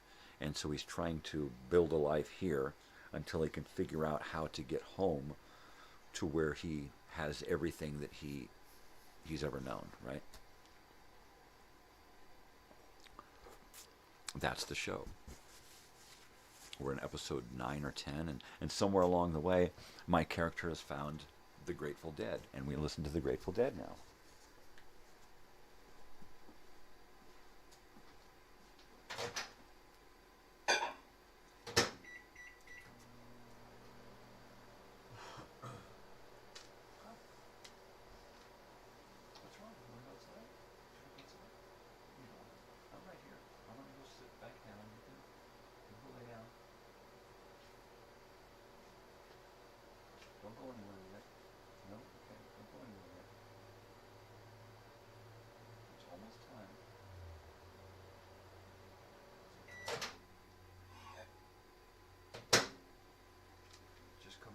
Come back and lay down, big girl. Come on. Come on over here. Come on over here, Bessie. Come on, Bessie. Come here. Come here, Bessie. Come here. Come here, Bessie. There you go. Right there. See? Right there's the heater. See, if you sit right there, then you're in the heater, huh? Yeah. Turn the heater and point it right at you. You can sit right there if you want. Big face Bessie. This is Bessie. She's got the biggest face in the world, yes. She's a good dog. She's my best buddy, yeah. She's my best buddy. She doesn't give licks. She refuses to give licks. She's not allowed. I don't know why. But she's a sweetheart. She likes to give shakes, and she likes to give hugs. She likes to give head hugs. Yep, give her some forehead, and she'll stay there forever. She's a good dog. She's a sweetheart. She's a big doofus. Yes, she is. She's a big doofus dog. That's right. Big Bessie. Big Bessie. Big Bessie, Big Bessie. Big girl, yeah. Oh, that's hot. Come on, lay down. Come on, lay down. Bessie, Bessie, come on. It's not... Do you need to go out, Bessie? I guess she's got to go out.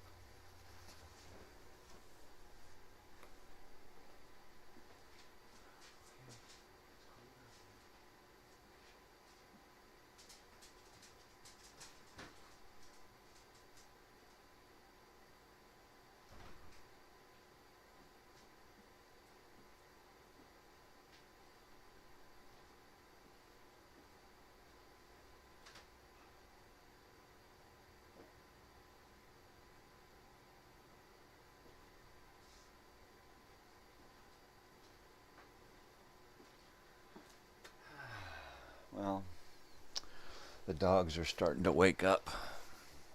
My dogs are barking. Oh. Which means, of course, the rest of the house should be awake soon. Well, my wife, anyway. I don't think we've got anything planned, so maybe if she's lucky, she'll get to sleep in a little bit longer. She's been knitting. She's been doing a whole lot of knitting lately. When it gets around the holidays, she starts knitting a lot to make things for people. And she's going to a baby shower this Wednesday. And so she knitted a baby blanket, a full-size baby blanket, right? Just bing, bing, bing, bing, bing, just knocked it out in, you know.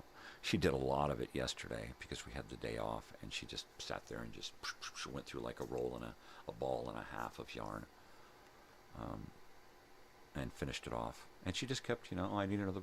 She'd just keep ordering more yarn, and it would show up, and she'd just start working on it. She'd just keep working and working. I don't know how she does that kind of stuff. I used to do beadwork, and that was tedious. I used to do, what was it? Not crochet, but embroider. I used to embroider. I used to do beaded embroidery. I used to do weird stuff like bedazzling type stuff, right? But that was when I was younger, you know. And even then, it was fucking tedious. I got burned out on it. I guess I should try to get back into doing some more beadwork. There's a piece of my beadwork, of course, it's behind the lava lamp, so you can't see it. But yeah, I've got a couple of pieces of beadwork that I did back in the 90s. It was the last time I did beadwork.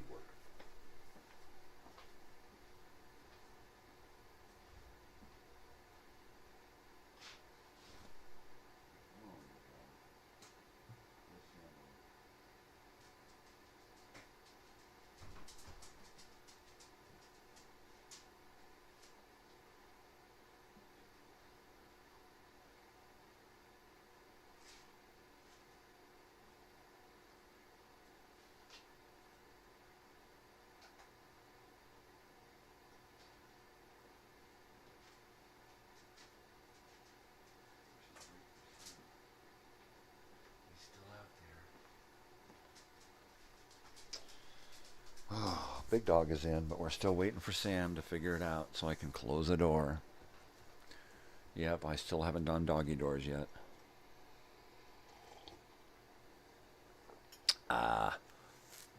They're raggedy old doors anyway. It's not going to matter if I cut holes in them. The dream was to eventually replace all the doors in here with really nice wooden stained doors to go with the wooden closets and the wooden floors and the wood paneling wainscoting that my daughter wanted, the beadboard around the bottom. So eventually maybe. Okay, Sam.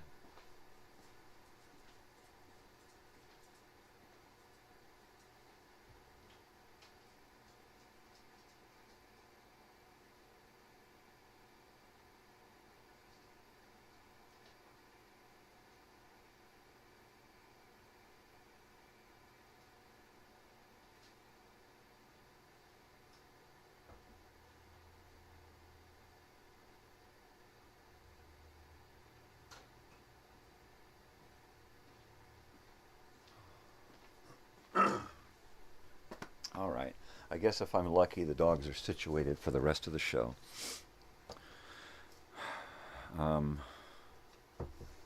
It's really hard for me to sit on my hands about the t-shirts, but I just have to kind of let things happen right now. The shirts are out. The shirts have been advertised, and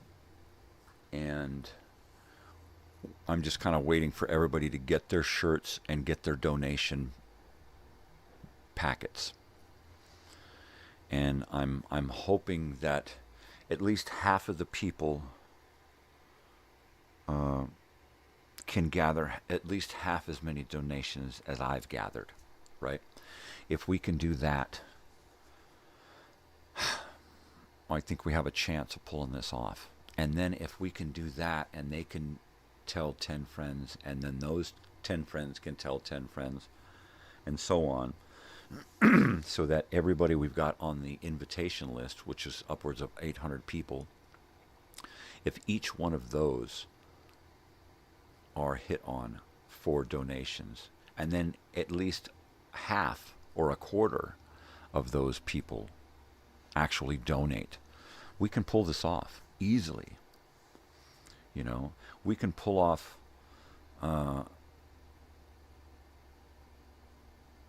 yeah, I mean, the shirt production is key, but once it takes off, it's going to start feeding itself a whole lot better, because I can bring the costs way down now.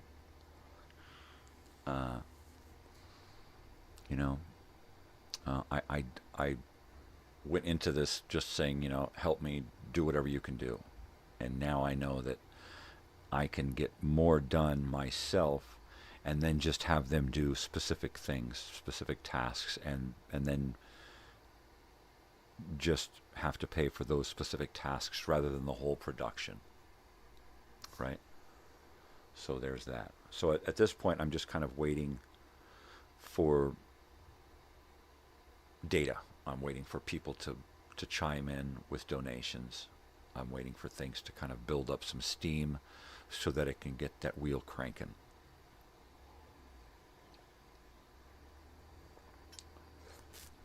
And I'm trying not to worry so much about getting things done right away. I know it has to take a little bit of time. So I'm going to use that time to try to plan a schedule on dealing with shirts, right? Set up files, set up a notebook, have every shirt have its own file and its own graphic, and several graphics, enhanced graphics, the graphics for the displaying of the shirt, the graphics to create the design on the screen, everything in one file.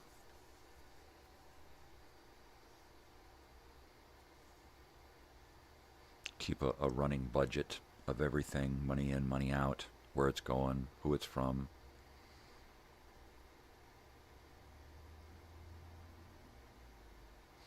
I really want to do a whole, you know, at first it was like, I'm going to try to come up with 6 shirts, and then 10 shirts, and 12 shirts, and now I'm looking at least 20 shirts. This may be a continual thing. I made, if I can get the capital to be there, right, constantly, with donations coming in and shirts going out, then I can constantly be creating new shirts to be printed. Hi, baby.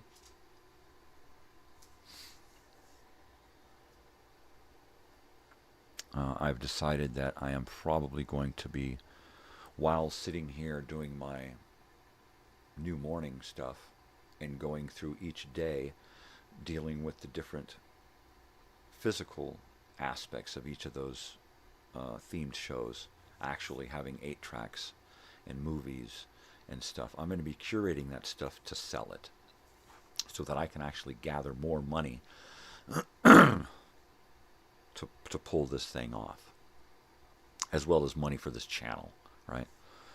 But a lot of this stuff I'm going to curate for the drawings during the reunion, right? But there's a lot of stuff that I just want to get rid of and make some money, so that I can funnel some money into this thing. Yep.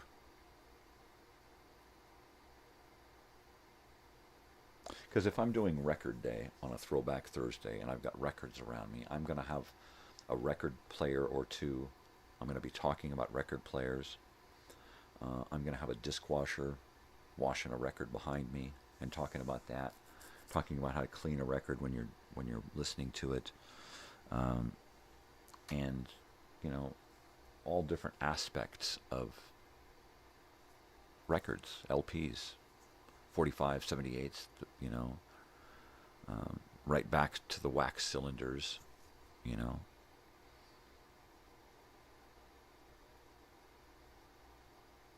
And then move into magnetic tape and talk about that and how that started and how it evolved, you know, in the different forms that it was in, you know, on a reel and in the 4 tracks and in the 8 tracks, the cassettes and the newer reels and the different styles and the different thicknesses and widths and, you know, and the fact that they use those same magnetic tapes as the early computer hard drives. In the old movies, you'd see those big things start spinning around, and then it was the reels, big reels spinning this way and that way, and they were just accessing data on magnetic tapes where it was stored, just like a hard drive.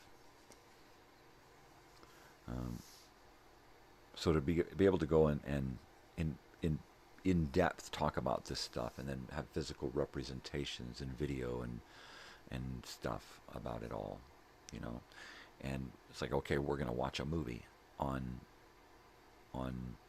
TVs, on how TVs work, right? Well, then we're going to talk about how TVs and this and that, and open up a TV and look at it and talk about it, you know. In fact, we'll do it like a project. Okay, today's project is this TV here, and here's a video of me outside blowing it out and cleaning it after we took it apart, right? We're going to, every step of the way, go along, clean it out, you know, try to find the manual for it, the repair book, try to find the parts that need it to work right, and repair stuff here on the channel live every step of the way.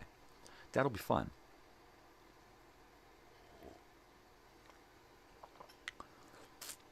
Now that I know more about what I can do versus what I'm able to do, and what I thought I could do, and how I thought this was all going to happen, it was so big when I thought it all up, and it was like, oh, there's no way, right? And now that I've done it for so long, this live stuff, creating videos should be as easy as pushing record, creating the video, and then editing in whatever else I need to edit in, and then boom, there's a video. And if I can do that live, then I can do that recorded, right?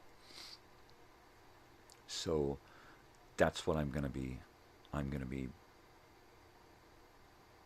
creating these shows live, but also using that same technique and drive to create video content, recorded original content, by doing it the same way I do the live stuff, because the live stuff is just real easy, right? And if I can put that whole ease into doing the produced stuff, the actual videos, not recorded live stuff, but actual videos, if I can put this into that, I got it made, you know. And I can probably come off with some really cool videos, and do them in a timely fashion. Create a theme, create graphics, create an opener, create a closing, create music for during the show, segues, stuff. Have all of these in a file, and then all I have to do is hit record, do my shtick for the 5 minutes, 10 minutes, 2 minutes, whatever, hit pause, hit record again, do it again, do it again, do it again, take all of these elements and tie them in with the segues and the openers and all of that, and then the other borrowed and recorded and created content, throw it all together. I should be able to come up with a show a day. Some kind of recorded video show a day. If not one day, every 2 days I should be putting out some kind of recorded show. Bada bing. In fact, I might be able to take my live show, 2 hours live in the morning, record it, take that 2 hours of content, cherry pick the best stuff out of it that creates a themed show, tack on all of the other elements, and edit it together and create an episode of something, right?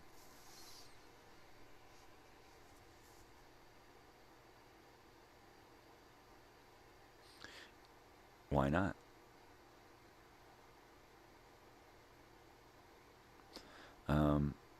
Probably not, because then that requires me to sift through 2 hours of footage every day to find what I need.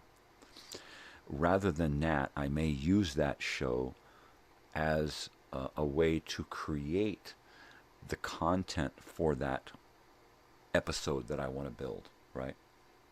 So discuss many of the things, make notes, maybe even create something there live on one computer and bring you along with me and say, okay, look, I'm gonna talk about this. I'm going to use these physical props. I'm going to discuss this topic. I've researched this trivia. Now I have this video to show, and we're going to use this other video and talk through this video, right? We're going to watch this video and listen to it, and then we're going to come back and we're going to talk about this other stuff while watching this video that I've created, right? And then just do all of that in one afternoon, one sitting, right? If I can do that, I may create a dual channel, right? Do the green network and the orange network, and take the orange network and make it monetized and create episodes. Original content, original theme, discussing original stuff. Yeah, that might be a thing. But like I said, originally the idea was to do this and monetize my channel and make a bunch of money and get rich like some other schmucks. And I quickly realized that if I was going to do it for those purposes, to that end, it would take the fun out of it, right? It would become a job. And I don't want this to become a job. If it's a job, then it's not the therapy that it is, right? So, if I can create content, enough content where I've got all of this content here, and it's okay, it has no copyrighted stuff in it at all. If I create enough of that, I may then eventually release it on a channel and start feeding it, things that pass. But I won't necessarily create stuff for that channel. It'll just get the stuff that doesn't have a copyright bummer on it. Stuff that I'm not going to get hit with, right? And it'll say, oh, by the way, come over and check out my other channel. And then this channel will say, oh, by the way, check out this other channel. And that's, I think, it. Anything that looks like it's not going to get a copyright issue, monetize it, stick it on that channel. But don't create content specifically to be monetized, because it will take the bite out of it. It'll take the fun out of it. It'll just be a bummer, right? Yeah. So we got about 10 minutes left of the third hour of Mornings with Crazy Old Weird Bearded Guy. I can't believe that it's November 19th. Wow. I may not be here tomorrow. I may get preempted by jury duty. If I've got to get out of here early tomorrow before the end of the show, then I may be here for an hour. I may not be here at all. I may just sleep in and get up and go out and do my jury duty so that I've got the longevity to stay with it, because being there takes a lot out of me. In fact, I need to find a few items to take with me. I need to take my cane, and I need to take my seat cushion, because the last time I was there, I was so friggin' uncomfortable for the 2 or 3 hours it took just to get in there, to get them to recognize that I need a comfortable chair to sit in if you're going to keep me for any length of time. And then a book. I need to have my book because I'm going to get there and have to check in and then wait for fucking hours. So hopefully I'll call this evening and they'll say, don't worry about it. But I should be ready to go. I should have some water and a couple of candy bars, right? But definitely a bottle of water.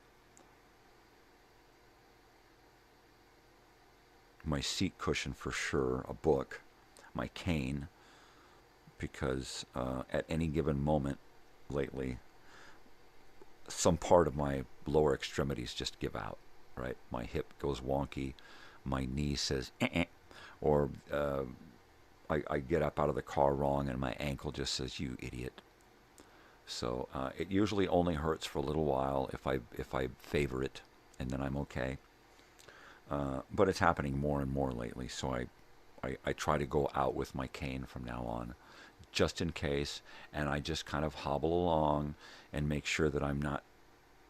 It reminds me to slow the fuck down, because if I start feeling my oats, I start moving like I think I'm young. Basically, I got a good body buzz, good body high going, and a good mental buzz going, and I start feeling good, and I just forget how fucking feeble I actually am. So, the cane reminds me that I'm an old fucker and I need to slow the fuck down, or I'm gonna screw myself up. I'm just gonna trip over my fucking feet.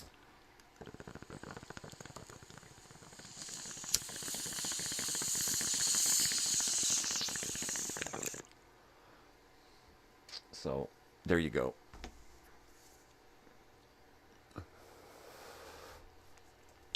I want to take all of these things with me because if I have the opportunity to do the jury duty thing,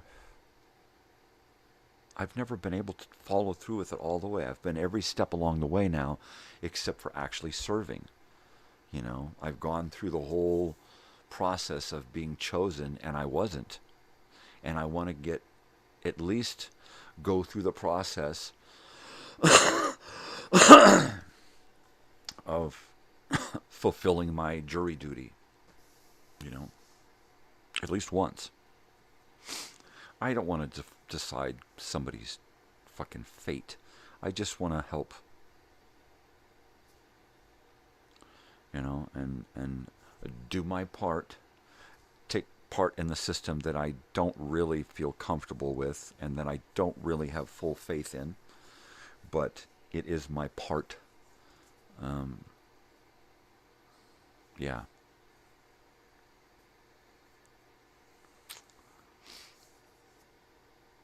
Yeah.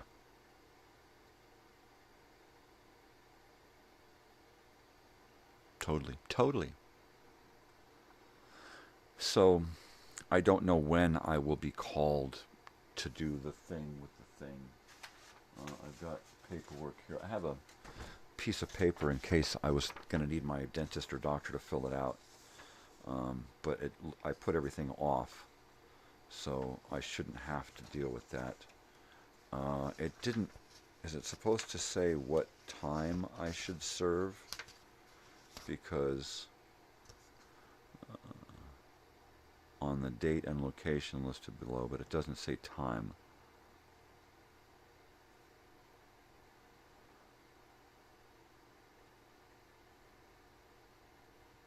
So it says call to find out if you need to the day before, but it doesn't say to find out the time. So I know that there is a morning and an afternoon, and I'm hoping that it's well, you know what happens is they call you in the morning and then you wind up in there in the afternoon, right?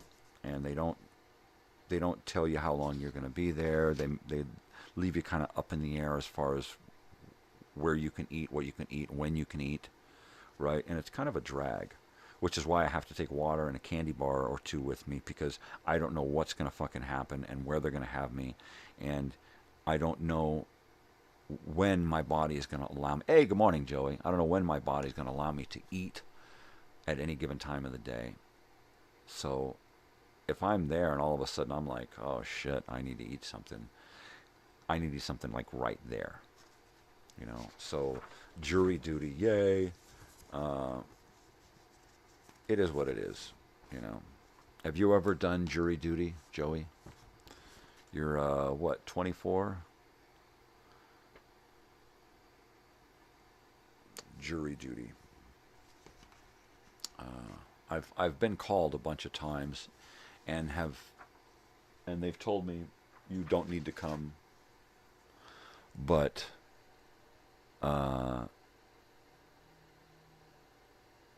I've never gotten to actually serve on a jury.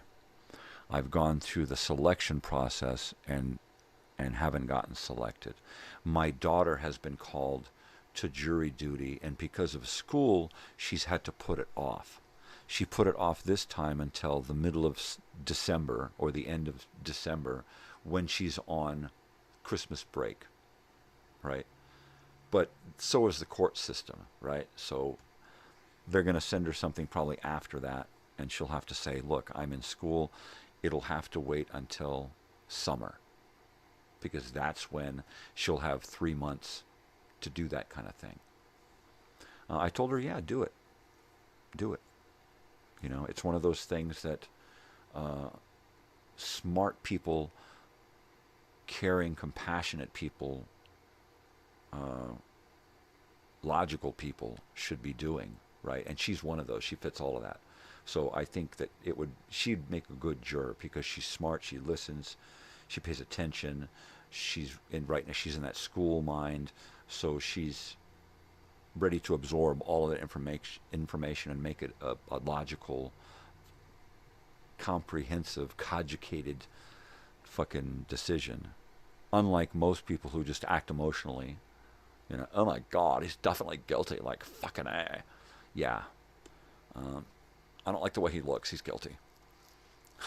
My daughter is not like that. She does not judge people by the way they look at all. She doesn't judge people at all, you know. So I think she'd make a good juror, because she could pass judgment on a specific thing, not a person. It's like, you know, did this or did this not happen this way? That's pretty much what you're making a judgment call on.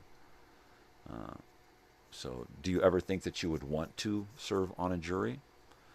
Or are you going to try to get out of it like most citizens try to get out of it? Man, I got to work. I got to make up something. I don't know how many times I had a boss write me a letter, you know, or tell me that I can't, you know, he's not going to give me the day off.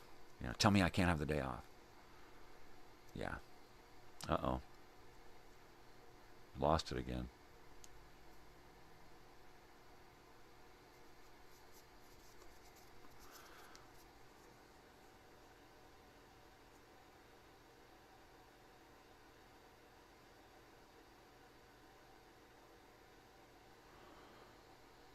Wow.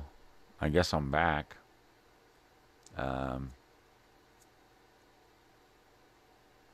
Yeah, I had a little bit of technical difficulties there for a second. I'm still looking a little bit glitchy over there on my monitor. So, yeah. I guess if you're patient enough, then you've reached the point where I'm back. So, well, yeah, I mean, most people don't want to do it, but also most of those people try to get out of it some way, somehow. Which, you know, it's like giving blood. Most people don't want to give blood, so there's a lot fewer blood donors out there. Well, it's a small jury pool because there's fewer people who will actually go through with it, right? And the bummer is that most of the people who don't go through with it probably would make good jurors, right? You know? I would probably make an okay juror. I'm a little too emotional, I think, to make a really good juror. But I think that I could staying focused, I could do it, and not screw it up. So I don't know. I'm kind of anxious to see what happens this time. Yeah. And I'm really anxious to move my studio around, and I'm really excited about my friend wanting to do a music video finally, and wants me to help him with it. Wants me to, help him put it together and edit and direct it and all of that. And I'm just like, wow, okay, this could be my forte. This could be my move into doing this stuff finally. And if I can do this with him and put out 3 or 4 really nice, cool videos, very different, then I can maybe get jobs to do videos for other people and just pretty much work out stuff in trade. It's like, okay, look, I'm going to do this video for you. Help me out. I get to premiere the video on my channel as well as wherever you're going to premiere it. I get to bring you in and do an interview and talk to you about it, and help me with some other projects somewhere. And I think that's a fair trade, right? Rather than come after somebody and say, all right, give me $200 and I'm going to charge you an additional so much an hour, for post-production. I think that would be ridiculous to try to do something like that. At this point especially. But even after I have better knowledge of what I can do, it still feels better to do the whole, let's barter, let's work out a trade, if there's something that I actually need, well then, if you can find it for me and or buy it for me or whatever, and gift it to me, then that's fine. But I don't want to outright and come and say I need $800. That's ridiculous. I'd rather have your involvement in something rather than your money, right? It just sounds like more fun. I help you out, you help me out.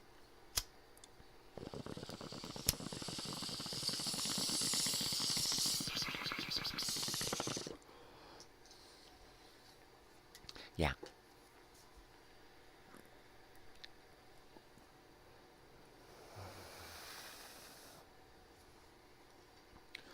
Well, crap. I guess it's about time I get rolling out of here. I got a lot of stuff to do today, and I think the sooner I get on with it, the better. And I think I am going to move my room today. I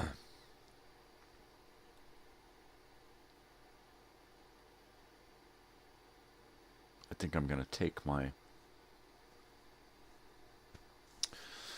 of my laptops and I'm going to park it somewhere out of the way and keep it working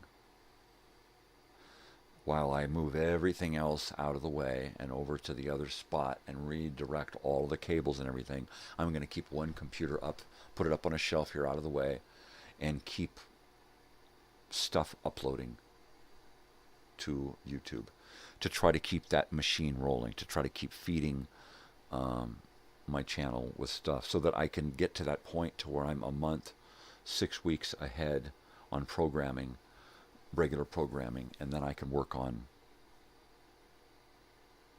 original stuff. Most definitely shirts and a music video, for music videos for my friend.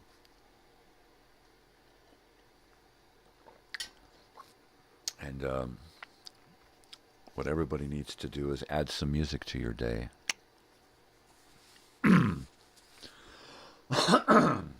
I did yesterday, and that was fun.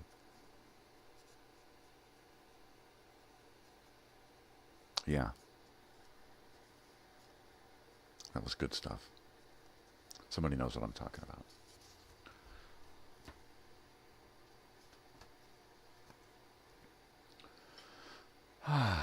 Well, crap, I can't believe it's after 8.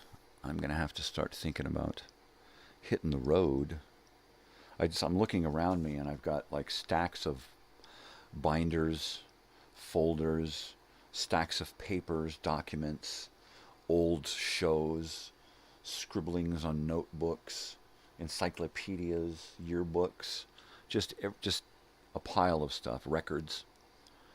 And I need to really get this shit straightened up. I need some more bookshelves in here is what I need. I don't have enough bookshelf space.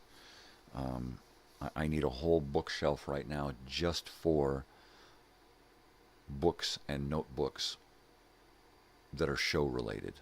So I'm going to have to try to shoehorn that into my work area over there. I don't know how, I don't know where. Oh man. So maybe I'll work on that. Maybe I'll measure this thing, figure out where it's going to go, and then build a shelf above it so that I can stack all of my books just right here above me, right above this thing, against the wall.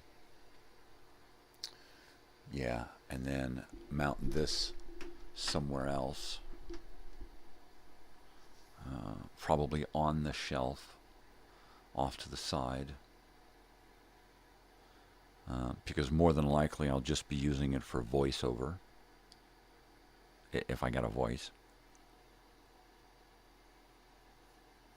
But I think I'm going to go full steam into video production and then just work on video editing, video directing, video production, and video transfer. Try to transfer all of my family videos from the 70s and 80s.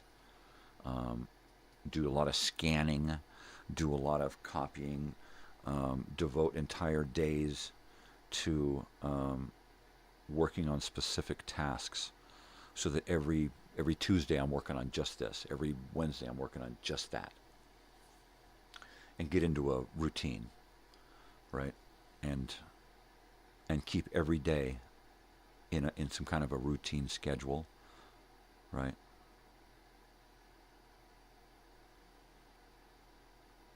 It'll take a lot of the craziness and monotony out of all of this, right?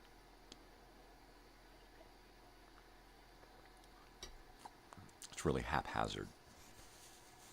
So I'm going to get a big wall calendar and start working from there. Have one calendar of just what I'm doing every day. And then break that down to, okay, on this day, on this calendar, it shows me what I'm uploading every day, you know, and so on and so forth. Okay, and this calendar is my shooting schedule for videos.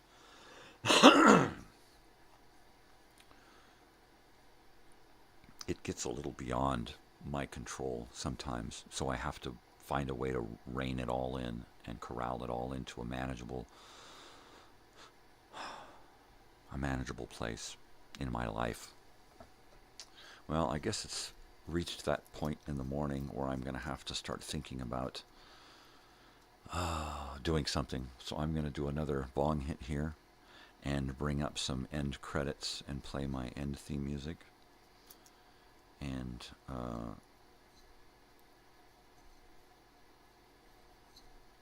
start thinking about that calendar. While I can't really worry too much about shirt donation, party donation right now, I really need to focus on shirt production and getting people into working on specific tasks for the event. I really need committee members to jump in and say, okay, I'll handle this. It'll take a couple of hours a month up until the event, and then it'll take during the event and just before the event and just after the event to handle whatever your committee tasks are. And those tasks should not detract you from the event itself.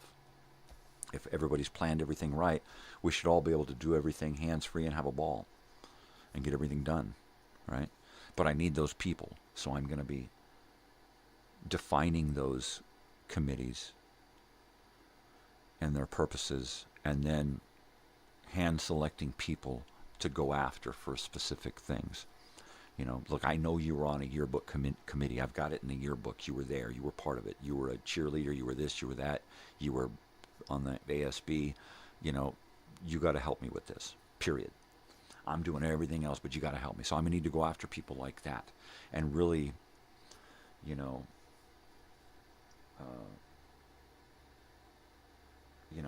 beg people to jump on board. Because once they do, it's gonna take a part of them, and they're just gonna want to be involved every single step of the way from then on. And then it's those kind of people who are gonna take it on and continue it the next year and the next year.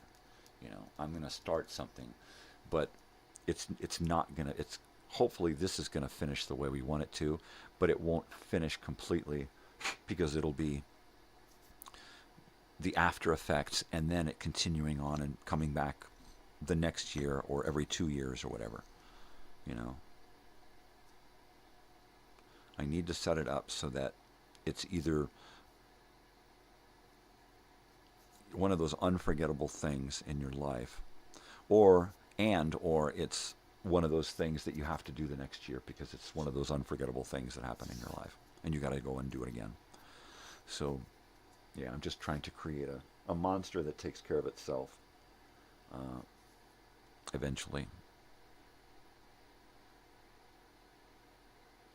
And then create enough shirts so that when I'm gone, the shirts are being resurrected every year and brought out and sold for donations. And that'd be cool, you know. And in that case, I would have the labels changed. You know, okay, if I'm gone, here's the label. It's got my name on it. But other than that, I don't want my name put direct. That's why I'm using Crazy Old Weird Bearded Guy. Because I don't want people to think that I'm doing it for me or making some kind of, you know, profit on this thing. If the profit I'm going to make is if a handful of people show up who I really want to see, haven't seen them forever, right? And get to hang out and spend more time than just the quick holiday visit type thing, right? Come and stay for a couple of days or a week, you know. Let's do this right. And have time to get people to myself so I can hang out and spend time with them. And get to know them now. And vice versa, you know.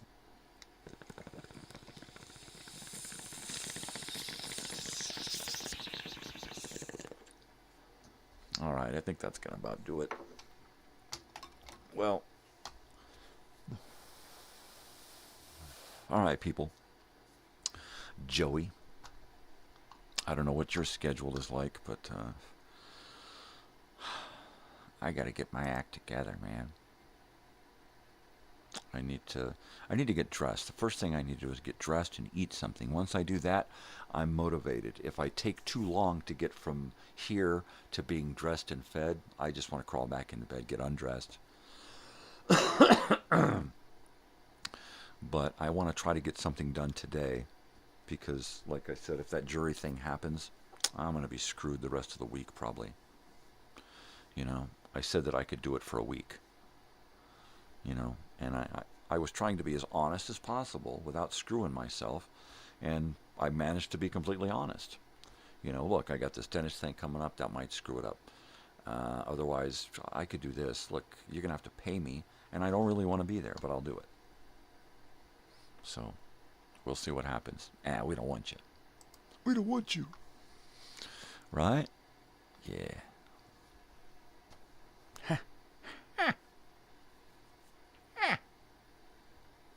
All right, I better cue this up. All right, people. Yeah, you got to take care out there, man. You got to be cool. You got to be friendly. Because if you ain't, then you're part of the problem. And the problem is bad vibes, man. Ignorance, stupidity, bullies. You know, get out there and do something nice, you know. Do something for yourself, but do something for somebody else too, because why? We ain't alone in this world, I'm telling you. All right, people, Be nice, spread peace and love and kindness, not bullshit. All right, most especially stay weird, because if you ain't weird, ain't nobody gonna be weird for you. All right, take it easy. Later, Joey. Little brother, it's good seeing you again, man. I will talk to you on the flippity flop. Hopefully I'll have my shit better together in the next few days to come, but I doubt it. If I'm not here tomorrow, it's because of jury duty. All right, people, love you. Take care. Adios. Bye now.